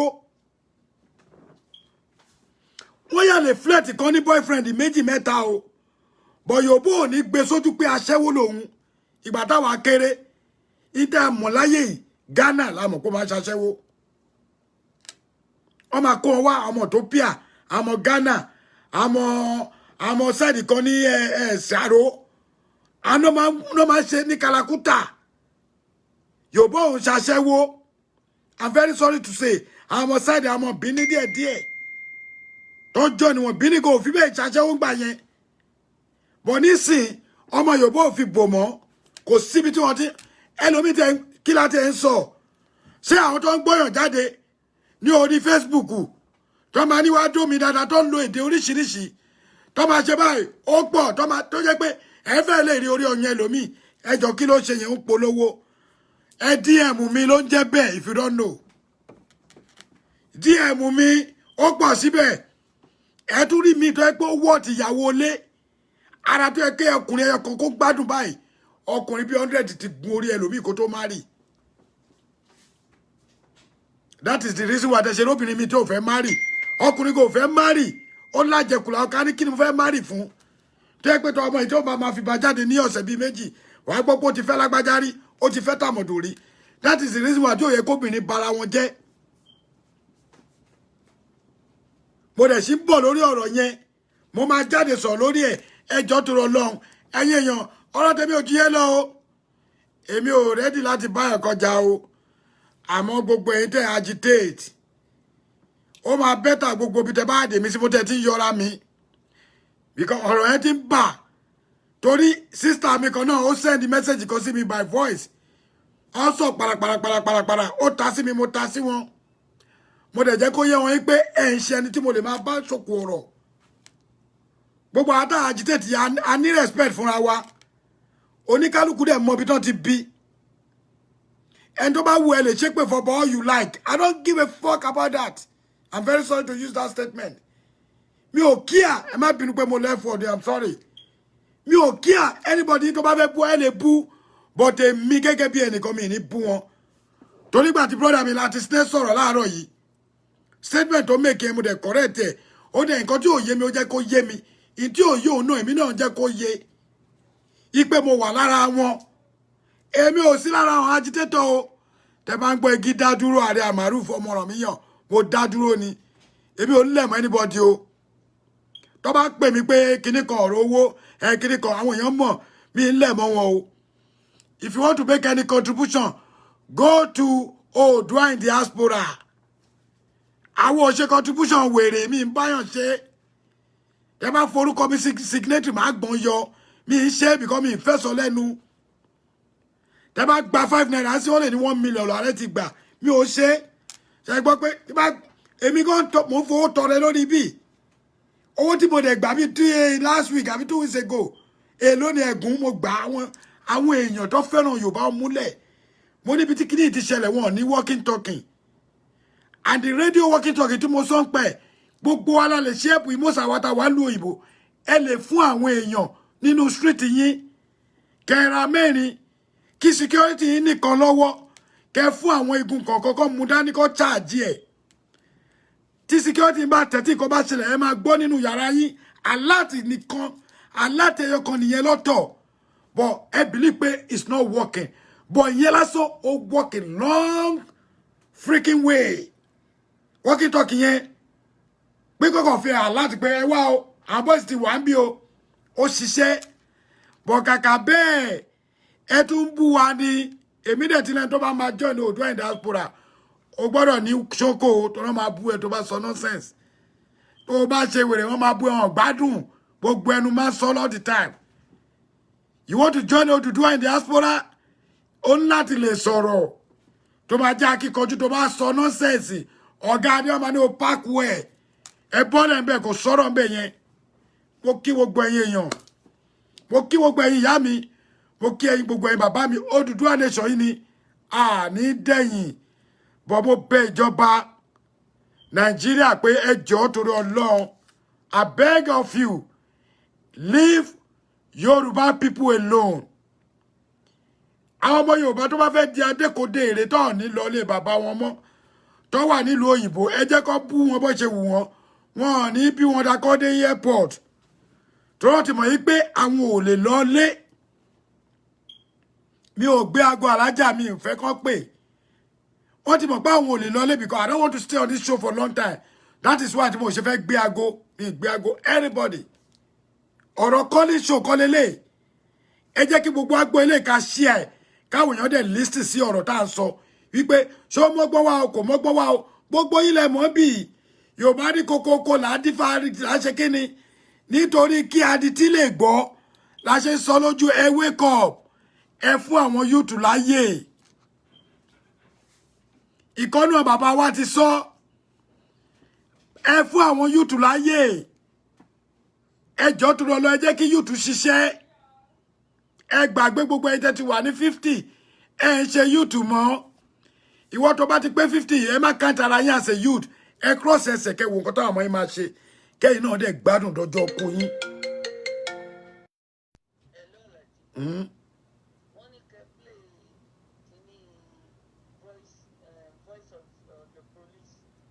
Oh, okay. Oh, mo dẹ̀ ti fẹ́ gbàgbé. Oh, okay, mi rí okay. Ẹ jẹ́ n play fún yín. Ṣé rí nígbà tí àwọn ọlọ́pàá yẹn tó ń na àwọn kan, thank you Alhaja, God bless you. Wọ́n na àwọn kan, wọ́n gbaṣọ lọ́wọ́ àwọn kan. Àwọn Sùfáyò lẹ lè gbaṣọ lọ́rùn wọn o. Àwọn Sùfáyò lẹ lè gbaṣọ lọ́rùn wọn ó ń dáná. Ọlọ́run má jẹ́ kí kíní wà ń bí báyìí o. Yéé. Ọ̀tọ̀ níbi tó wà o. Yéé. Ẹ jọ̀ọ́ jẹ́ kí n sáré pe èèyàn kan. Ẹ jẹ́ sáré pe èèyàn kan, Alhaji Nuru. Ẹ jẹ́ sáré pe wọn. Mo ní voice yẹn.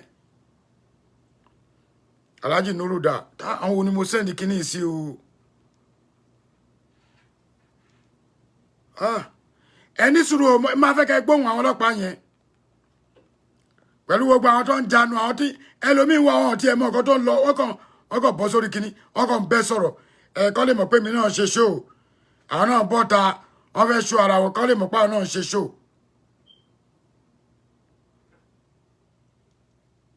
Ọba lọ́la ẹjọ́ ẹ pè mí Alhaji Nuru ẹjọ́ àǹtí mi Rashida ẹ má bínú máa pè yín padà. Oh my God. Jẹ́ pé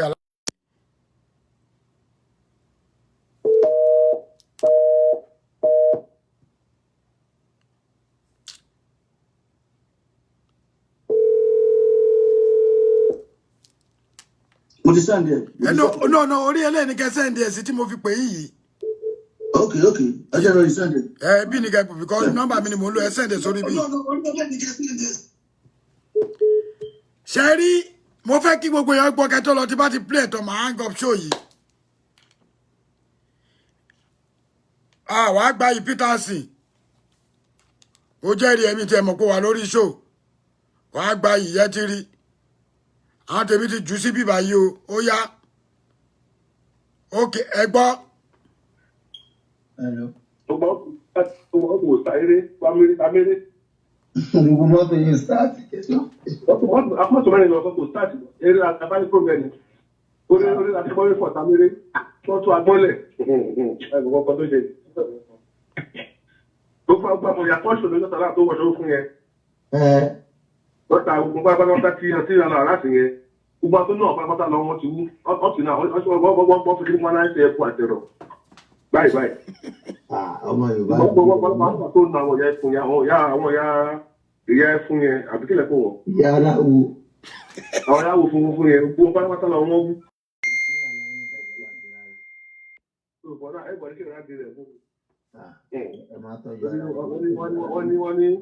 Wọ́n ní wàhálà ṣe wà, àdàpọ̀ láti fẹ́ wà.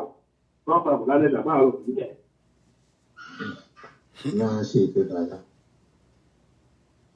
Báyìí bá ti gbé ọkọ̀ ọ́fíìsì wà, gbé ọkọ̀ fún wa. Kò sí wàhálà tó bá ti tó ara yàrá. Tó gbé ọkọ̀ tó fún wa. Ok, ẹ jẹ́ ń ṣe fídíò kọ̀. Ẹ gbọ́ lẹ́ẹ̀kan sí o kò ń ṣe sàkámà ń jẹ o Hello. Gbogbo ọtún sáré améré. Gbogbo mọ́tò yìí start kẹ́sọ́. Mọ́tò mẹ́rin lọ sọ́tò start eré abáyé program orí àtẹ́gbọ́rí fọ̀ saméré wọ́n tún agbọ́lẹ̀ ẹ̀gbọ́n kan tó ṣe. Gbogbo àgbàmọ̀ yàtọ̀ ṣòro lọ́sà náà tó wọ̀ṣọ́ fún yẹn. Wọ́n ta gbogbo pápátá tí ìlànà aláṣẹ yẹn. Gbogbo àtọ́ náà pápátá lọ wọ́n ti wú ọ̀tún náà Ààrẹ Almaroof TV. Báyìí. Ọmọ Yorùbá. Wọ́n tó na àwọn ìyá ẹ̀fún yẹn, àwọn ìyá ẹ̀fún yẹn, àbí kílẹ̀ fún wọn. Ìyá aláwo. Àwọn ìyá wo fún yẹn, gbogbo pápátá lọ wọ́n wú. Ní ẹ̀rọ gbọ̀ngàn. Ìgbọ́sùnmọ̀ orúkọ ọdún Trangani, òun náà Trangani, àwọn ọmọ báyìí ti gbádùn. Òdìsọ̀rọ̀ gbogbo wọn ṣe àwọn ti mọ́ ti mú lóhùn. Tani. Òdìbò sì lọ, òdìsọ̀rọ̀ gbogbo bá tún gáàsì pẹ́sẹ̀ ní mátà náà. Agbára wà nìyẹn. Àwọn náà mọ akọ̀ṣe ìlọ̀pọ̀sọ̀ tó wá lọ́wọ́. Ẹ̀yàn ọlọ́pàá Nàìjíríà. Ẹ̀yàn ọlọ́pàá Nàìjíríà.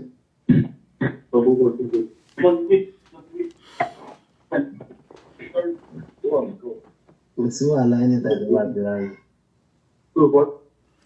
Ṣé ti rí àwọn ọmọ Yorùbá kì í ṣe pé àwọn ọlọ́pàá wo mọ̀ págbára wà àmọ́ ibi tágbára lọ tó kù sí ọ̀tọ̀ọ̀tọ̀ ni o so fún àwọn ẹlẹ́nu màrí màṣọ́ọ̀bù tán ní kò sóògùn kò sí kankan kò sí igbá kan kò sáwo kan kò sí pé kò gbọ́ bá sásùn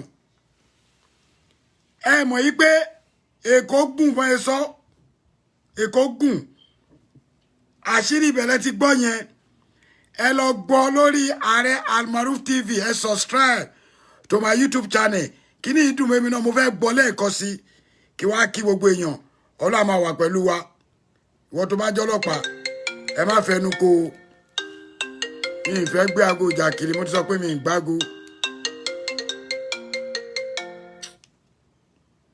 Hello. Hello. Mo ti gbàgbé ẹ sọ síta kí ẹ sọ síta ẹ pa kíní yẹn ẹ pa kíní tẹ́ fi ń gbọ́ mi yẹn oh my God wọ́n ní sọ fún yín pé èpèdè wà ní ìlú àwọn Ondo yẹn wọ́n ní èpèdè wà ó yá mò ń gbọ́.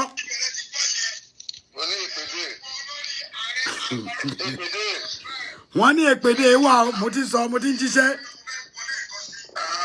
àwọn tilẹ̀ Olújì àwọn tèkìtìpupa Ondo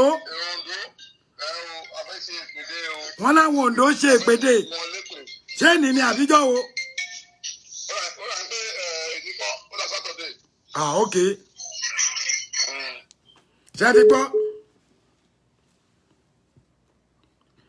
nítorí pé àwọn boys wa wọn ò fẹ́ lo nǹkan kan torí pé Yorùbá ni wá Yorùbá ni mí o Yorùbá nìran mi Ààrẹ Almaroof bọba gúnwà Ìdómògùn ni mí ọmọ àfìbọn ṣọ̀pá ọmọ ajílà lẹ́ẹ̀ṣọ́ ọmọ afọjọ́ gbogbo dára bí egbin òjò pàṣẹ kẹrẹmádé ọmọ Àtìbà èmi ni Ìdómògùn ọmọ àfìbọn ṣọ̀pá ọmọ ajílà lẹ́ẹ̀ṣọ́ ọmọ afọjọ́ gbogbo dára bí egbin òjò pàṣẹ kẹrẹmádé ọmọ Àtìbà ìran bàbá mi ní dádé ìran bàbá mi ní wèjìgbàlẹ̀kẹ̀ ìran bàbá mi ní dádé ṣẹṣẹ fún ẹni ẹrí ẹbí Ọ̀yọ́ lóní kárìn kó yẹ ni Ọ̀yọ́ lóní kárìn kó yẹ èèyàn Ìdómògùn ọmọ aládé làwọn bàbá ńlá bàbá tó bí mi lọ́mọ èmi lọ́mọ ọ̀dọ́kọ lábàtà bomi jùdí ọmọ ògbójúlé yan gbọ́ ọkọ ọmọ ẹ̀mọ̀ ẹ̀ lọ́sàn ọmọ ẹ̀mọ̀ ẹ̀ lóru ẹni ẹrí ẹbí ìwọ tó bá jẹ́ ọmọ Yorùbá tó bá moríkì ilé yín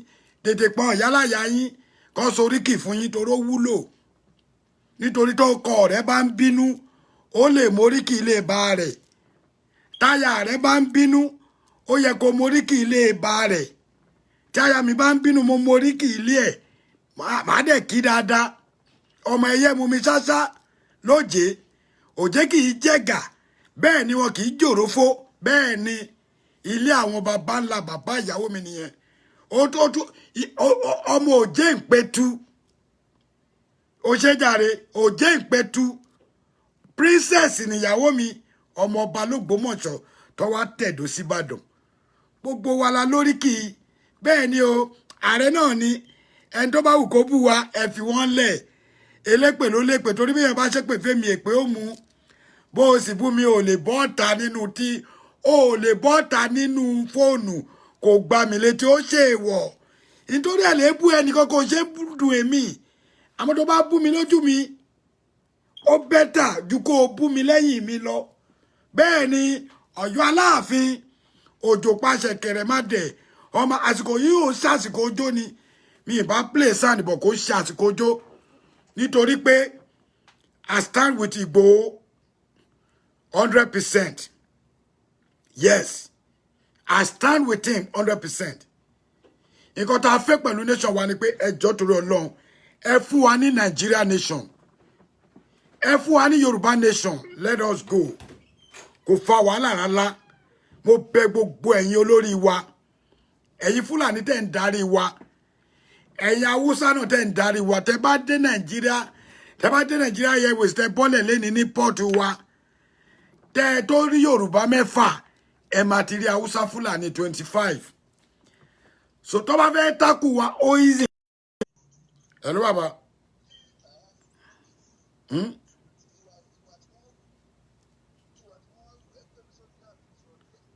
Ẹ jọ̀ọ́ ẹ má pẹ́ kí mi fẹ́ aláàjì fẹ́ sọ̀rọ̀. Tí ìjọba Nàìjíríà wá hù wọ́n hùwà ọmọ òru là ń ṣèkà bí ẹ bá ṣe lọ́sàn-án kò ní farare lọ.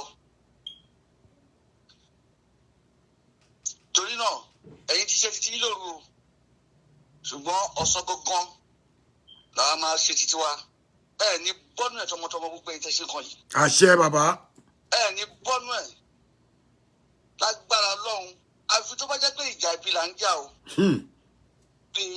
Ṣùgbọ́n tó bá jẹ́ ìjà ibi là ń jà tí Ọlọ́run bá ọ̀dẹ̀ kí lọ́wọ́ nínú èrú gbogbo ẹ̀yin tí a jókòó tẹ pílánì lórí Ìgbòho òòṣà Babádámì ó máa borí yín o tọmọtọmọ. Àwa lè máa rẹ́rìn sí ká má sọ pé à ń sun ẹkún ṣùgbọ́n ẹkún tí yín ń bọ̀ ọmọ yẹn á bá yín sunkún àwọn ẹbí yẹn á bá yín sunkún torí pé ọmọ ẹ fi ẹ̀mí ẹ̀ lélẹ̀ fún gbogbo èèyàn ọmọ Yorùbá gbogbo ẹ̀yin tí ẹ̀ ń wò wá lónìí ẹ bá mi ṣe gbòòsà lẹ́ẹ̀mẹ́ta fún Ìgbòho níbi tó wà. Gbòòsà ẹ máa dàrú gbòòsà ẹ máa dàrú gbòòsà gbòòsà. ọkùnrin tó borí ogun ni tí Ọlọ́run tẹ́lẹ̀ fún yín yẹn gbogbo àwọn tó ń sọ̀rọ̀ gbogbo àwọn tó ń pè mí o lákọ ni wọ́n bá mi wọn ò bá mi ní abo mo dẹ̀ sọ fún wọn ibi tá a bá gba Yorùbá nation yẹn tó bá lọ sílẹ̀ Yorùbá ọkùnrin á máa jẹ́ ẹlẹ́rìí gbogbo ìsọkúsọ tẹ́ ẹ̀ ń sọ yìí. Wọ́n tiẹ̀ máa bá wọn wí ni àtàwọn aládé àwọn aládé Amẹ́ríkà àwọn aládé irọ́ tó náà fẹ́ jọba wèrè tó lè sọpọ́ọ̀tì. Yes tó ń kó iyì tí wọ́n ń kó iyì sọ́rùn. Wọ́n kó lẹ̀kẹ̀ sọ́rùn wọ́n wá gbádùn òfò kiri. Wọ́n kó iyì wọ́n kó sọ́wọ́ àwọn wèrè àwọn ọmọ bí lílere ẹ̀yin ń fi Ìgbòho ṣe ẹ̀yẹ Ọlọ́run á dá ẹ̀yin sílẹ̀ pẹ̀lú àṣẹ Ọlọ́run àdàbí tó wáyé pé kọ́tọ́mọkùnrin ṣe gidi kò gidi ṣùgbọ́n tó wáyé pé omi Yorùbá ní gbogbo àjọ mú nígbà tí wọ́n bí wa tó ń ṣe ọjọ́ mẹ́jọ wa ó mú mi Yorùbá wọ́n fi orógbó sí ẹlẹ́nu wọ́n fi adùn sí ẹlẹ́nu wọ́n á tún wá mú oyin wọ́n á fi sí ẹlẹ́nu kílé ayé yìí kó máa dùn kó máa tẹ̀bá wa ń tàpá sí ọ̀nà títí wa gbogbo nǹkan tí wọ́n fi sí ẹlẹ́nu jọ́ méje yẹn àfi tó wáyé pínlẹ̀ Yorùbá ló ti jáde tó wáyé pínlẹ̀ Yorùbá ló ti jáde jáde ń dí ọ̀nà tiwa gbogbo àwọn kan yẹn á dènà tèyí tọmọtọmọ. Wọn ò dẹ̀ ní nǹkan kan ẹnu lásán ni. Gbogbo àwọn kan tí wọ́n tó ń fi sí ẹlẹ́nu jọ́ mẹ́jọ yẹn á dènà tiẹ̀ tọmọtọmọ. Ẹnu lásán alájí ẹ̀yin náà lè pè wọ́n bí yàrá yaru wọn dà kó pè mí pé tí máa gbé ìyá ẹ̀ṣẹ̀ wọn bí dá. Ẹ wá máa wọ agbádùn òṣì ẹ máa wọ agbádùn àwèrè kiri ẹ ń kó lẹ̀kẹ̀ sọ́nù. Ayé yín ò dẹ̀ ní da ẹ̀yin tẹ̀ ń fúláàgì ẹ̀ ní ẹ máa ṣòfò ni ẹ tún fúláàgì àti ẹ̀ ti parí iṣó bẹ́ẹ̀ fẹ́ bẹ́ẹ̀ kọ́ àti parí ẹ̀ tó bá bí yín dà agbádà àti ilẹ̀kẹ̀ wèrè tó òjòyè lè bàbá tẹ̀ ká agbádà kiri tẹ́ lè sọ̀rọ̀ ẹ̀ ń bẹ̀rù wọ́n tún àná tún pe alájọ́ tún lórí láyà pé ìjọba màlẹ́ńbà fún ayé ò dẹ̀ ní da ìjọ ti máa dárúkọ òkú kan lé ní God bless you Adé Maruf ọba gúnwà ọmọ Ọ̀yọ́ Aláàfin òjò pàṣẹ kẹrẹmádẹ ọmọ Àtìbà ọmọ Olúkú ewu Ìdómògún ni mí ọmọ àfìbọn ṣọ̀pá ọmọ ajílà lẹ́ẹ̀ṣọ́ ọmọ àfọjọ́ gbogbo dára bí egbin òjò pàṣẹ kẹrẹ má dẹ ọmọ àtìbà ọmọ ọ̀dọ́ kan lábàtà bomi jùdí ọmọ ògbójúlé yangbọ ọkọ ọmọ mọ̀ẹ́ lọ́sàn ọmọ mọ̀ẹ́ lóru bẹ́ẹ̀ ni oríkì bàbálà ìran bàbá mi ní dádé ìran bàbá mi ní wọ èjìgbà lẹ̀kẹ̀ ìran bàbá ńlá bàbá mi ní dádé ṣẹṣẹ fún bẹ́ẹ̀ ni ìran ńlá bàbá mi ní tẹ ọ̀pá idẹ ẹni rí ẹbí màá pàdé ní ìjọ́ mẹ́jọ èmi lẹ máa rí ẹ̀yin náà lèmi náà máa bá o ẹ subscribe to my YouTube channel Ààrẹ Almaroof TV Ààrẹ Almaroof TV Ààrẹ Almaroof TV ẹ jọ̀ọ́ mo bẹ̀ yín ẹ bá mi subscribe kémi náà lè máa rí YouTube channel ṣe kí àwọn kan ò ní àǹfààní láti wà lórí Facebook ó prefer YouTube yẹn kàn wo show after show mo dúpẹ́ lọ́wọ́ yín o ìyá mi Rashida Taiwo mo dúpẹ́ brother mi Muideen Kazeem Ajá Àjọkẹ́ ìyá mi Bọ́lá Akérèlé kò ní bàjẹ́ my sister God bless you ìyá mi Bọ́lá Akérèlé mo rí yín àǹtí mi Ọ̀yọ́ Aláàfin òjò pàṣẹ kẹrẹ ọmọ Àtìbà bẹ́ẹ̀ ni ọmọ gbájòkó jẹ́ àwọn ojókòó jẹ́ igbá tí òjókòó jẹ́ àtẹ́ àwọn tí òjókòó jẹ́ àfàyà pérégedé òṣàgọjọ́ àwọ̀ lẹ́yìn ìyá mi Akérèlé ẹni tí mò ń báwí ti mọ rẹ̀ ìyá mi ni olórí gbogbo wa ni Ọlọ́run ní yóò bàjẹ́ fún yín àti mi Abímbọ́lá ọmọ Akérèlé lọ́yọ̀ọ́lé ẹni ẹ̀rí ẹbí Ọ̀yọ́ ló ní kíni Ọ̀yọ́ ló ní kárìn kó yẹ ni bẹ́ẹ̀ ni Ọ̀yọ́ ló ní kárìn kó yẹ èèyàn bẹ́ẹ̀ ni o mo kí yín gan sísítà mi Táíwò mo kí yín Àbókí Tokyo God bless you Ajá Àjọkẹ́ Alhaji Nuru Peterson gbogbo ẹ̀yin ọmọ tẹ́ wà ń bẹ̀ tí mo rí àti tí mi rí mo kí yín gan Yorùbá tiwantiwa ni o.